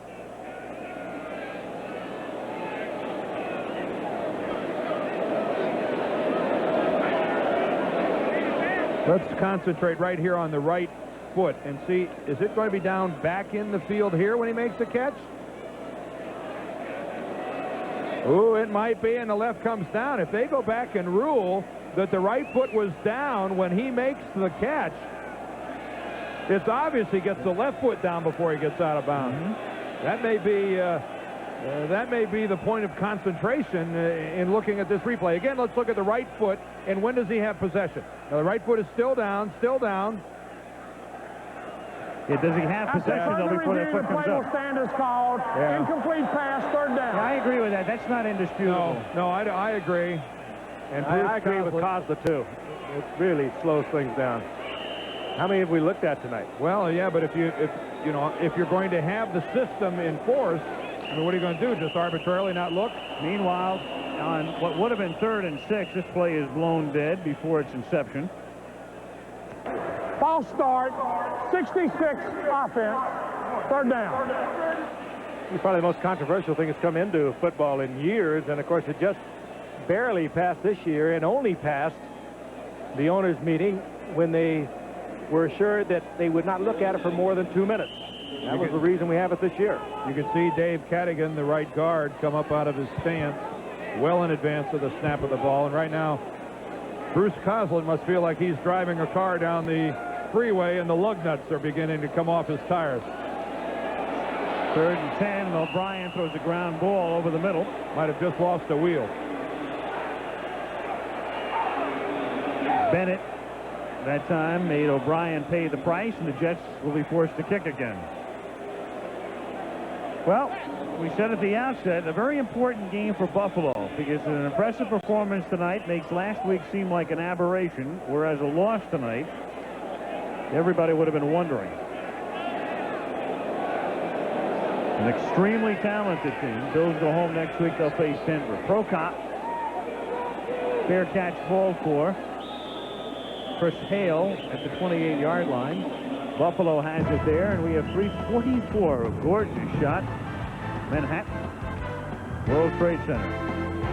Sunday Night Football, which began in 1970, 21 seasons. Bo Jackson had the best ever night, 221 in that game at Seattle a couple of years back. Thomas right now has had the second best night, and Earl Campbell third. It's only the second time in the history of this series that a runner has gone up and over 200, and we have 18 minutes and 44 seconds to play. Miami defense looking on. They held him to 23 yards last week. He is not in the backfield at the moment because Kenneth Davis is there, and he takes it to the 34-yard line. If you're wondering about the NFL record, as Thomas comes back into the game, Walter Payton, all the way back in 1975, rushed for 275 yards against the Vikings. Here's a little insult to injury. With this lead, Buffalo going with a no-huddle offense. And out of the shotgun on 2nd down and 4. And out to the 41-yard line, the catch is made by the tight end Pete Metzelaars for a 1st down. I think it's less that with Marv Levy as the head coach, Dan, than it is let's just work on this. We were very successful last week against Miami, and this is something you have to practice. From the 42, here's Thomas, who picks up some receiving yardage, taking it to the 46 for a gain of 4. Mott makes the tackle. Bills again without a huddle. 2:45 to go in the 3rd. If you just tuned in, you have to think Buffalo's trailing. They lead by 16. Kelly throws it away.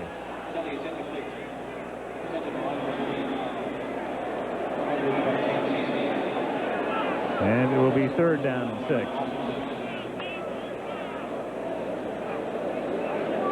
Again, the Bills stay with the no-huddle offense. Designed, as we've talked about many times, to keep the defense from changing personnel, so you know exactly who they have out there. Kelly fakes to Thomas. He has his tight end Metzelaars open at the 50, but opts to go deep downfield. And incomplete, intended for Andre Reed, who was covered very well on the play by James Hasty. Kelly will look at the tapes of that and he'll say, oh, why didn't I pull that down? Nothing but empty field in front of him, and got man-for-man coverage, and they're not even looking at him.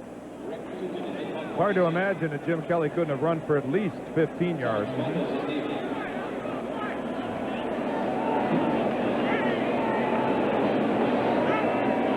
Rick Tootin to kick.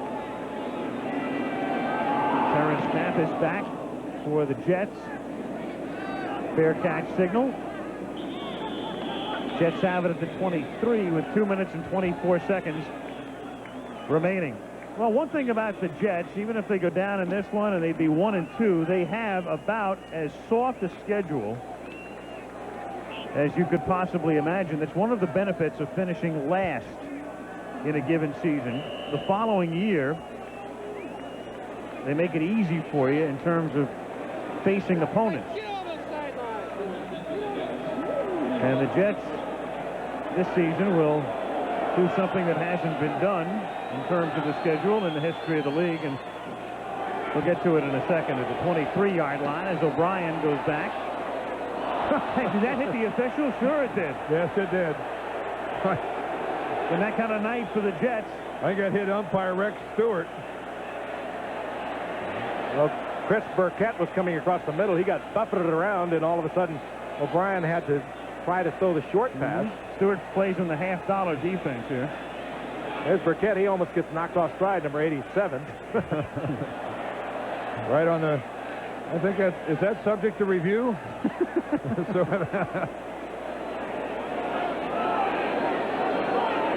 Second and 10 at the 23. And here's Baxter going nowhere. And our first, the cascade of boos. Kenny Wolf, our producer, raises. Jets.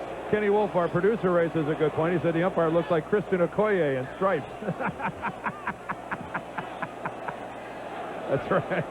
We'll let Christian go after Kenny. I don't want any part of it. You've already got him, Al, in trouble with him. Oh, no. He's my guy. He had a big day yesterday. Green Bay bouncing, or Kansas City bouncing back against Green Bay. Third down and 9 at the 24-yard line.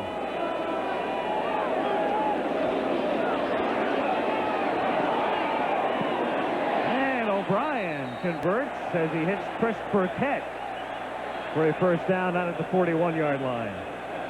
You get the feeling, by the way, Burkett is being treated by the Buffalo secondary, that time Leonard Smith, that it's painfully obvious that he did not leave on the best of terms.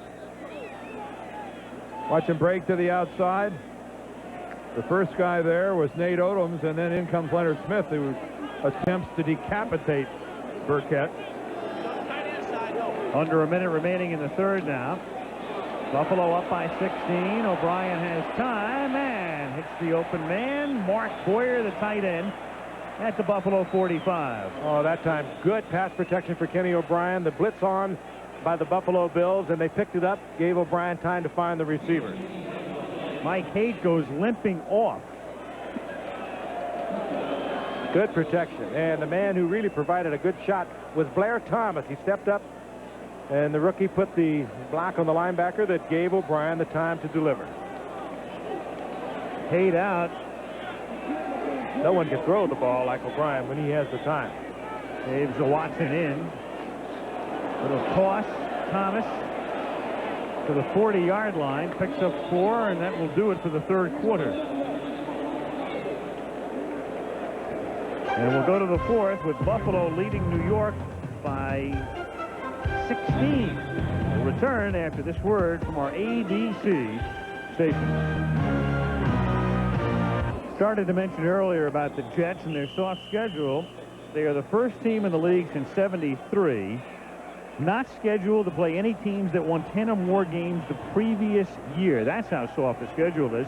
And they've already, after tonight, completed the toughest part of their schedule: Cincinnati, Cleveland, and Buffalo. We start the fourth quarter. Buffalo ahead 23-7. And on 2nd and 6, O'Brien throws it nowhere. Well, O'Brien threw it exactly where he wanted to throw it. It's Chris Burkett who did not read the coverage and turn upfield as Kenny O'Brien expected him to do. And this is domination. Over 400 for the Bills. They were over 300 at halftime and have slowed their pace some, but still on their way to a huge offensive day or night. 3rd and 6. Cutting across the middle and making the catch at the 24-yard line to pick up the first down and keep the drive going is JoJo Townsell. Shaken up earlier, back in the game, and a first down for New York. And just another great effort by Kenny O'Brien. Flushed out of the pocket. He's not the niftiest of scramblers. He is little or no threat, but he slides around very well back there. He knows how long to stay in there. Now he slides out, and he has to throw it back where it's very difficult for a right-handed passer, but he gets there. He pays the price for it as Bennett collects him and knocks him to the turf. 1st and 10 at the 23-yard line. Look at this look for the Jets. Everybody in motion, and then they stop. And O'Brien off the play fake throws, and it's batted away and nearly picked off by Kirby Jackson. Rob Moore was the intended receiver. Like a Canadian Football League formation. I assume that was by design. I'm not sure that I would wager on it. People going everywhere. Look again at the protection up front. Cornelius Bennett being handled by Brett Miller. 2nd and 10, 23-yard line, opening minute, 4th quarter. Thomas flagged to the 20.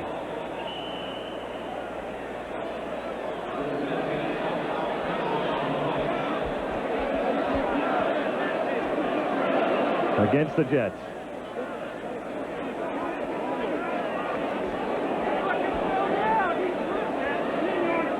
This might be tight end holding. Holding, 84 offense, 2nd down. That's Chris Dressel, the tight end. He was at the point of attack. Not me, Coach. Yep. Let's watch the right side of our screen. There's Dressel working against Cornelius Bennett. Oh, you know what? That's a bad call. That's where Cornelius Bennett just falls to the ground. And from the sidelines, I guess it looked to the official that Dressel dragged him down. That was an excellent block by Dressel. 2nd and 20. O'Brien with a high throw, and it's incomplete as Rob Moore can't hold on. Kirby Jackson covering. 3rd and 20. Go back to the huddle and say, can you just bring that down just a little bit? I've got to live with these ribs the rest of my life. Jets are having a tough time living with the Bills. Last year in the 2 meetings between these 2 teams, Buffalo outscored them 71-3. And so if you count the last 2 games plus tonight, 94-10 Buffalo. And they're going for a 6th consecutive victory. Well, you can look at it this way. With the 7 points tonight, they've more than doubled last year. 3rd and 20, mistiming on the handoff, and that play goes nowhere. And that didn't fool anybody except Blair Thomas. The old half full, half empty. I think you're right. Leon Shields was there. Look at the way this crowd is hung around, though, although it's a bit of a scramble for the exits after that play. But the vast majority of this crowd has remained here at the Meadowlands in New Jersey. 4th and 20, and the Jets, with 13 minutes to go, pretty much compelled to go for it.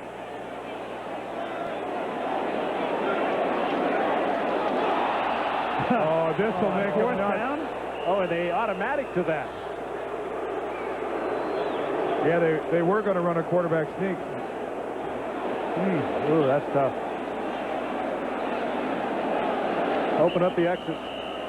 Yep. And they're getting to an area where Marv Levy can think about taking out some of his starters. Frank, you've been doing Monday Night Football for 20 years now. When we come back, why don't you explain that call? All right. Frank left. Sweet, guys. We're going to take a look at the Cincinnati Bengals, and they've done nothing to dispel the notion they are the best team in the AFC right now. Off to a great start. Of course, Seattle off to a lousy start, and they have got to start doing something up there because the Raiders are one hot football team. Thurman Thomas begins this drive out to the 31-yard line. So Boomer Esiason and company coming off their rout of New England yesterday, taking their perfect mark. 5 unbeaten teams in the NFL. A lot of folks thought it would be San Francisco and Cincinnati in the Super Bowl. I, for one, I think predicted that on Good Morning America that morning, and they're both unbeaten at the moment. I forgot what you said on Good Morning America. And I forgot who I picked. Very conveniently. Remember, all rights reserved, though. We can pick new teams every week. If you have to go someplace to win a ball game, I'm not sure that the Kingdome in Seattle is the place that I would pick. That's right. Of course, the other way, Seattle's bound to beat somebody. They almost beat Denver yesterday. Yeah. Don Smith makes the catch. And a first down out at the 40-yard line. First down at the 41. Under 12 minutes to play, 4th quarter. Buffalo on top, 23-7. Bills home next week, play Denver. And the Jets travel to Foxborough to meet the Patriots.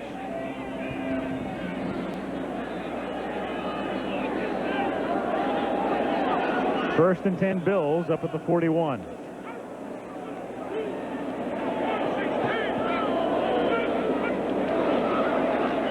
Thurman Thomas adding to his spectacular night as he takes it out to the 50-yard line for a gain of close to 9. Thurman already up and over the 200-yard mark. Again behind the lead block of Jamie Mueller. Another missed tackle, that one by Mercereau, and just total domination up front by the Buffalo Bill offense. It's a very satisfying feeling to control a line of scrimmage as ably as they're doing tonight. And Thurman is, I think, signaling to the sidelines, "You're watching my swan song." Looks like he wants to come out of the game after this. 2nd and 1, and he gets the 1 and maybe one more, taking it to the 48-yard line for a first down. Well, I wonder if he's aware of those numbers. I'm sure he must be feeling he's somewhere up around 200. Whether or not they're getting the full message to him, I don't know, but they're going to give him a break, and that might well be it for Thurman Thomas on the night. So I'm indicating that he wanted to come out. Oh, he's got a problem with his helmet. He handed his helmet to one of the equipment men, and they're working on it rather feverishly down on the sideline. So he handed a helmet to the equipment men to file this. A mechanical problem. From the 47. It's about the only way to stop Thomas tonight. Here's Davis. That last shot, you saw Ted Marchibroda, who has to be a pretty happy man, the offensive coordinator for the Buffalo Bills, as they work on that helmet. They put new shock absorbers in there. There is Ted, very successful head coach when the Colts were in Baltimore in the late 70s. And it's a funny thing about the Bills. Everybody talks about their conservative offense, and they were #1 in the conference in scoring last year. Kind of a student of George Allen, was with George Allen with the Rams, later in Washington, and everybody used to say that about George Allen, too. He played great defense, played with the turnovers, but you go back and look at some of those George Allen teams, they had pretty good success with conservative offense. Good look at the line splits from the blimp. Yep. That was Kelly taking the snap at about Cape May on the map. INT, I believe. James Hasty intercepted by Hasty back at about the 8.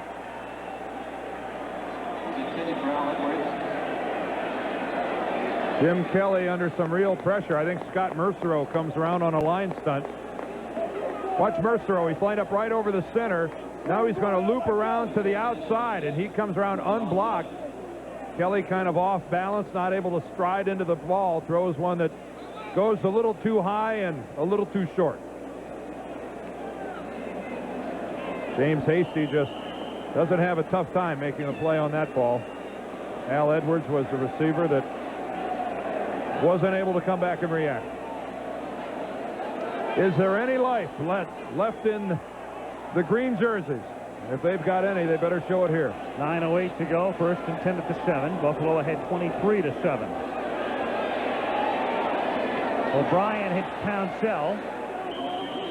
And Townsell is able to get out of bounds up at the 18-yard line. First down. Big night for Bruce Smith when he wasn't in O'Brien's face or making the key stop of a running play. He was taking on 2 or 3 Jets offensive linemen and tying up the entire offensive line. From the 18, O'Brien overshooting the intended receiver, Terrence Mathis. 2nd and 10. Well, watch this nice spin move here by Bruce Smith. And he's 275 pounds. Watch this. Well, watch what he gets for it. I think that's Mike Haight back in the ball game at left guard, helping out his left tackle. Good work. Aaron Smith. I mean, that's just... 2 of them couldn't handle him that time. Well, that's just a you can't believe that a man that big can have a burst upfield the way Bruce Smith just did it right there, especially this stage of the ball game. That is nothing more than raw athletic ability for a man that size to move that quick. And Buffalo might have had 14 people on the field. 3rd and 19. A flag is down. The sack at the 1-yard line. No, that'll come back. Buffalo they might have had 14 people on the field at the snap.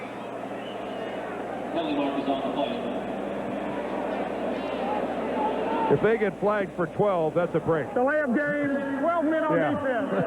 Third down. He only called 12 because 12 is all it takes for a penalty.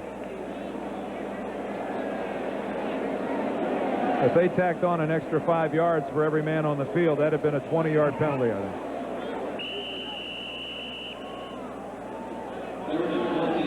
Ball spotted at the 15, 3rd, and 14.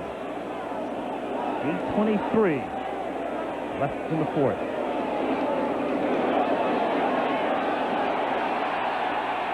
O'Brien, down he goes. It's a live football at the 12-yard line.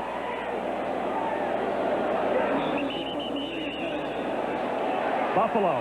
That'll be Chris Hale. Underneath, there were 2 Bills that had a shot at it. That's Cornelius Bennett, though, Frank, that popped it out. Yeah. And once again, Kenny O'Brien chased out of the pocket. For a minute, I thought that was a real person. Well, the inflatable doll, the infamous inflatable doll from 1988 is back. There's Bennett, top of your screen. About this time, O'Brien has got to vacate the pocket. He knows somebody's coming, and he sure is. Kenny even tries to put the ball away, but Bennett strips it away. Hunter misses, and Chris Hale comes up with it. Buffalo has it at the 13-yard line. Here's Davis. You're right, Dan. My heart was in my throat. That's scary. We're sitting here. We see this object coming out of the upper deck. And that's why I mentioned the inflatable doll. Fortunately, that's what it was. Shades of 88, that wild night at... there it is. There it is. I think that's the same doll. I mean, that literally just sailed right over our heads. I mean, I almost reached out and tried. It scared me too, Al. Reached out to try to touch someone, didn't you? That thing would have been out on the field. Bruce Smith would have knocked it down. He's knocked down everything else tonight. 2nd and 7 from the 10 is Jamie Mueller, and he is ridden down by Kyle Clifton.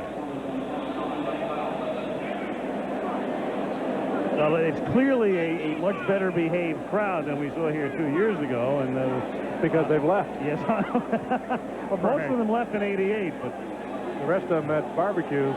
he had fires in the stands and a lot of other things that precipitated the banning of certain beverages being sold at night games at Giant Stadium. 6:45 remaining. 3rd and 5. Lofton in motion. And Kelly hits his tight end McKellar for a touchdown. Keith McKellar. The tight ends for the Bills have wreaked havoc against the Jets defense all night long. They haven't covered them yet. Rolled for the easy touchdown. Metzelaars earlier. McKellar a couple of times. He set up one Bills touchdown, but taking a long pass to the 1-yard line. And here he is, wide open, back of the end zone.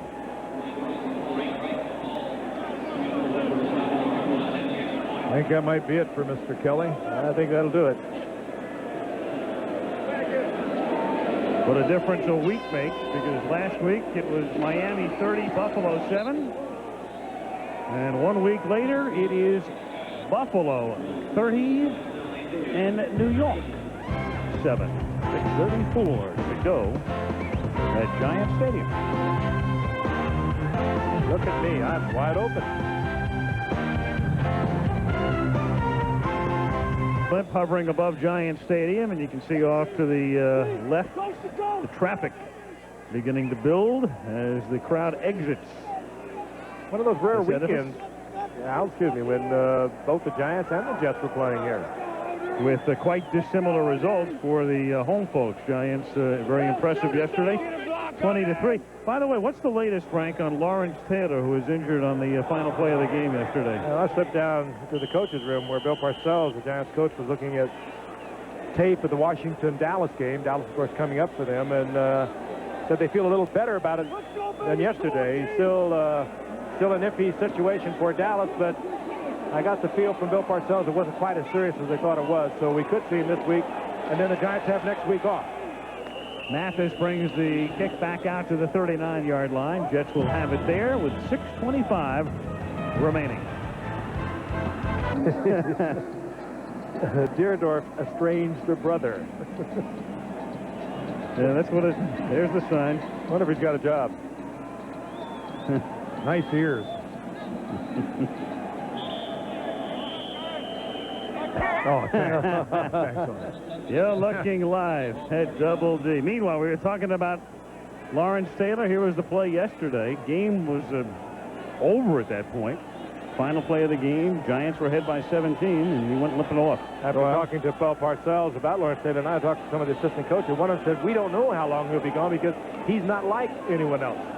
Well, I know that Parcells took a lot of criticism for having Lawrence Taylor in the ball game at that stage, but I mean, sometimes you just play your people to the end of the ball game. And I mean, take a look at who's in here for Buffalo. I mean, there's Bruce Smith.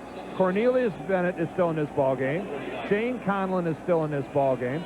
I mean, you are just sometimes in a situation where you keep your people out there and let them play. A coach doesn't worry about players getting hurt. That is not the way they think. 2nd and 10 as O'Brien throws. Catch is made up at the 45-yard line. Chris Burkett to the 46. And it'll be 3rd and 2. And of course, further to that, who's to say that Bruce Smith, Shane Conlon, they are not under some kind of incentive contract. It's called for numbers of sacks, Pro Bowl, leading the league in sacks and tackles. Well, how about this? This is where you get good numbers as a team like this. Bruce Smith was in Marv Levy's face last week, mad at Marv Levy for taking him out. Marv's liable to leave him in for every play the rest of the season. Well, Bruce, you want it. Bruce, you got it.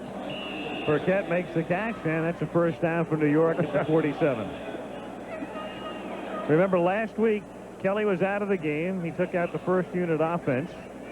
The score was 30-7. Smith was quite upset, emotional about it, demonstrative on the sidelines. Was fined $500. Bruce, you may just play every down for the rest of the year. He reportedly said, what are we trying to do? Lose the game? Marv Levy reportedly said, no, we're trying to win the game, and I'm the coach. First down at the 47-yard line, and there's a flag for an obvious late hit. Leonard Smith. Well, I think they're going to say that he tried to spear him more than being a late hit. Yeah. It's a case of you have to make the tackle because he hasn't been touched, right, but not to that extent. Leonard will hurl that body around. Let's see, did he try to make it with the head? Yeah. Oh, yeah. You can see that. Unsportsmanlike conduct. 46 on the defense, made contact after the ball was dead. 15-yard penalty. First down. That might just be frustration, Dan. You know Leonard well. He hasn't been in on many tackles, whether by circumstances or what, tonight. He is one of the big hitters. He's one of the big hitters of this game. A #1 draft choice of the Cardinals back when they were still in St. Louis. Bruce Smith. And again, he's all over the place. You know, if they played the Jets every week, they'd put Bruce Smith in the Hall of Fame while he was still playing. This guy terrorizes the Jets. And put Kenny O'Brien in Lennox Hill.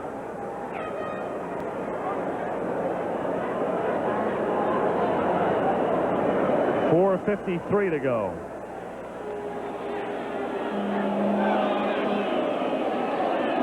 On 2nd and 10, O'Brien dropped. Number 80, Mark Boyer, the tight end.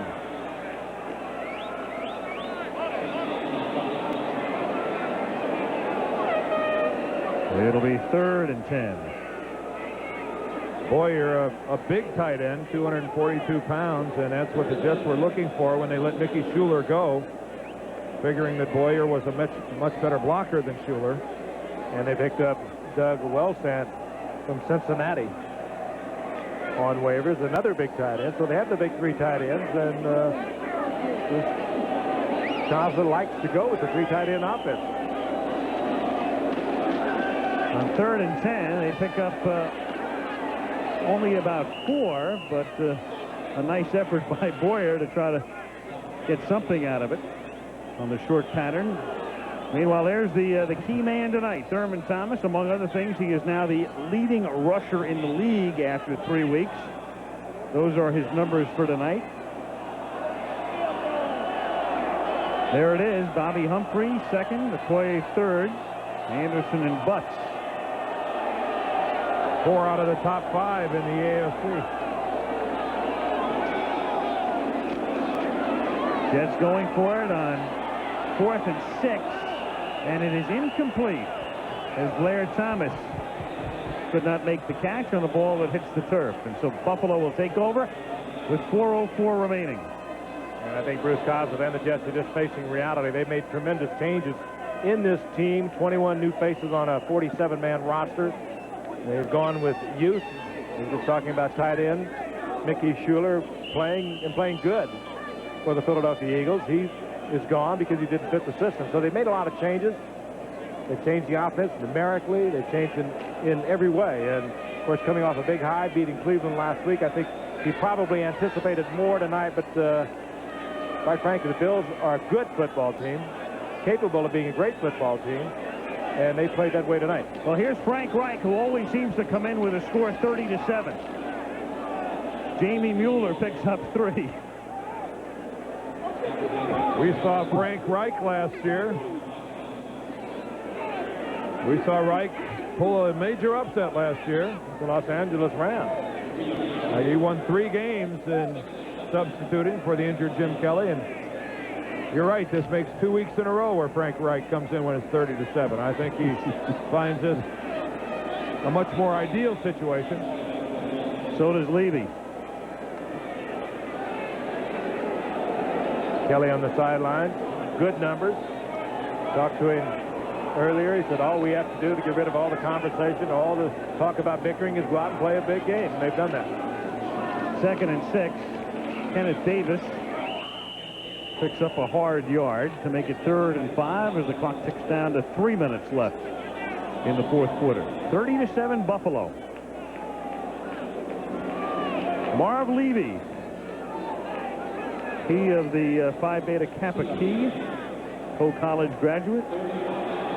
More important work at Harvard. More importantly, when it comes to having head-on-head problems with his players, he of the complete backing of Ralph Wilson, the owner of the Bills. Very much so. And Bill Polian, the general manager, totally in support of Marv Levy.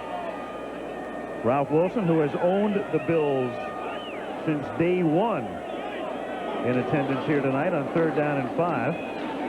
Davis takes it out to the 33. What did it cost Ralph Wilson to buy the Buffalo Bills when the AFL started in 1960? $25,000. What did he lose for the first few years? And that franchise, mucho dinero. well, I don't know if he lost that much, because that franchise right now is worth probably in excess of $100 million. You need the old risk capital. Ooh, that's a lot of money. A lot of moolah. 2-minute warning at Giant Stadium, and the Buffalo Bills on their way to win number 2. We're talking about Ralph Wilson before, and there he is, one of the original owners. AFL coming into existence in 1960. Lamar Hunt owned at that time the Dallas team, now the Kansas City Chiefs. Owners are gathering here in New York this week to discuss, among other things, the return of the developmental squad, or something like the developmental squad that they had a year ago and got rid of. Fair catch call for at the 22-yard line. I think they're using the terminology of practice squad. Oh, and here's a little tussle that brings out some flags. There's Leonard Smith with a bill shaved in the side of his head. Looks like Butch Roll and his good friend Joe Mott might have been at it. We were talking about the owners of the original AFL franchises. Bud Adams would be another. He's owned the Houston team since its inception. Called those guys the Foolish Club. They were some fools, weren't they? Joe Robbie. 25 grand into 100 million. Rushing. Robbie and Danny Thomas. Yep. Miami Dolphins. NFL leaders, Thomas through week 3. Vinny Testaverde leading the Bucks to that win last night over Detroit, has the top quarterback rating. Drew Hill of the Oilers has caught 20 balls, and Trace Armstrong of the Bears with 5 sacks as the Bears are off to a 3-0 start. 1:54 remaining.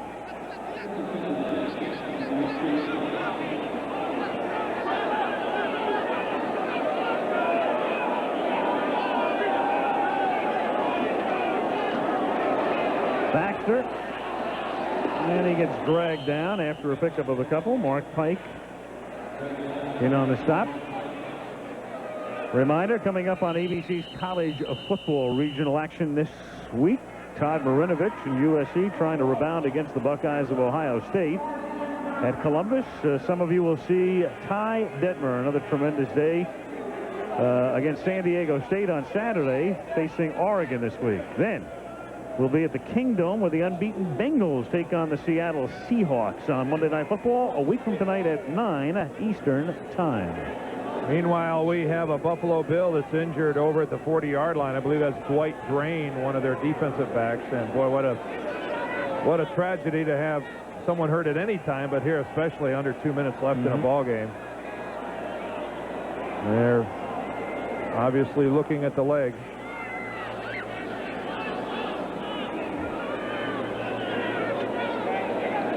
I'd like to remind you that this telecast is presented by authority of the National Football League and is intended for the private use of our audience. Any rebroadcast or other use of this telecast without the express written consent of the New York Jets and the National Football League is prohibited. Just prohibited or strictly prohibited? Well, it's did they leave strictly out of this? Yeah. What happens? Meanwhile, Dwight Drain still down on the field. So, well, what a tough break. On a meaningless play at the end of the game. I think they're going to bring out some kind of a splint apparatus. Dr. Nicholas of the Jets walked out onto the field. Of course, the Bills have their own medical staff there, too, but they're being very careful and very tender with the leg of Dwight Drain. Bruce Smith and Jim Kelly, two of the very key figures.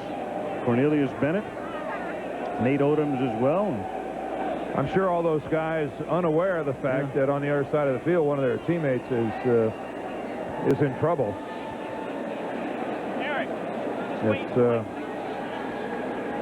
You're back behind the bench and you're a long way from what's happening on the far sideline.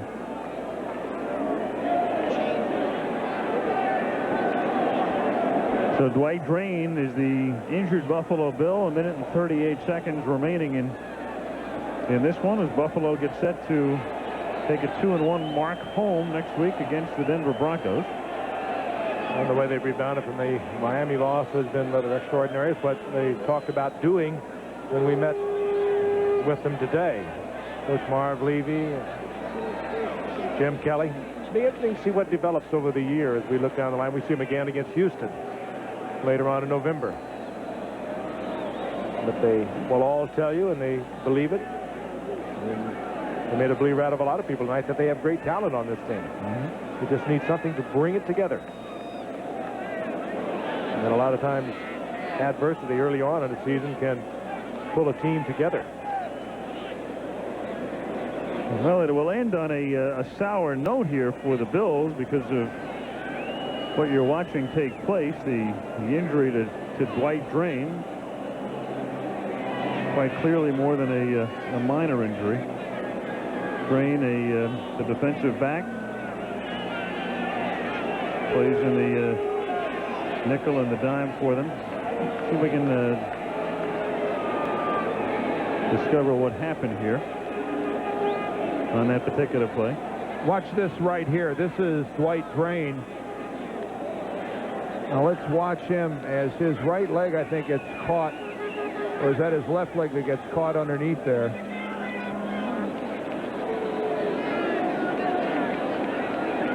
Very difficult to see exactly what happens.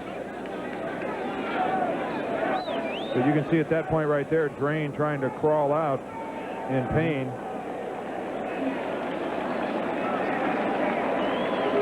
And he goes off the field on the card, and we wish him well. A shot of our production truck, or the stealth bomber, one or the other. As you alluded to earlier. But there was Cape Canaveral. Captain and pilot, Joe Chavo. Yeah. 2nd and 6 for the Jets now from the 42. The Starship Chavo. Buffalo on top 30-7. And Johnny Hector picks up a couple. Our producer Ken Wolf, director Craig Janoff as always. Joe Schavo, our technical director, associate director Ben Harvey, assistants to the producer Rick Abbott and Kurt Fluger. And for those of you without audio, there they are.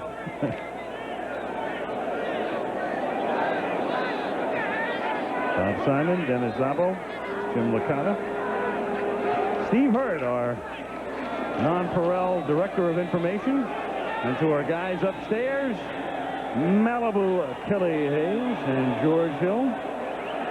Extraordinary work as always, and we thank you. And for you people in the local newsrooms around the country, the Jets pick up the first down. At the 47-yard line with 38 seconds remaining in the game.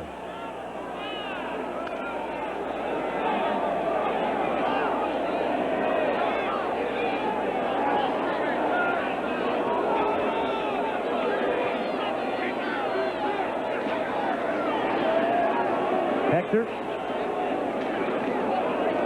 And the game will end on a 7-yard pickup by Johnny Hector. So the Jets go limping off to New England. After their victory over Cleveland last week, they cannot sustain it. And they are thoroughly beaten tonight by the Buffalo Bills, who take their 2-1 mark home to Rich Stadium in Buffalo next Sunday.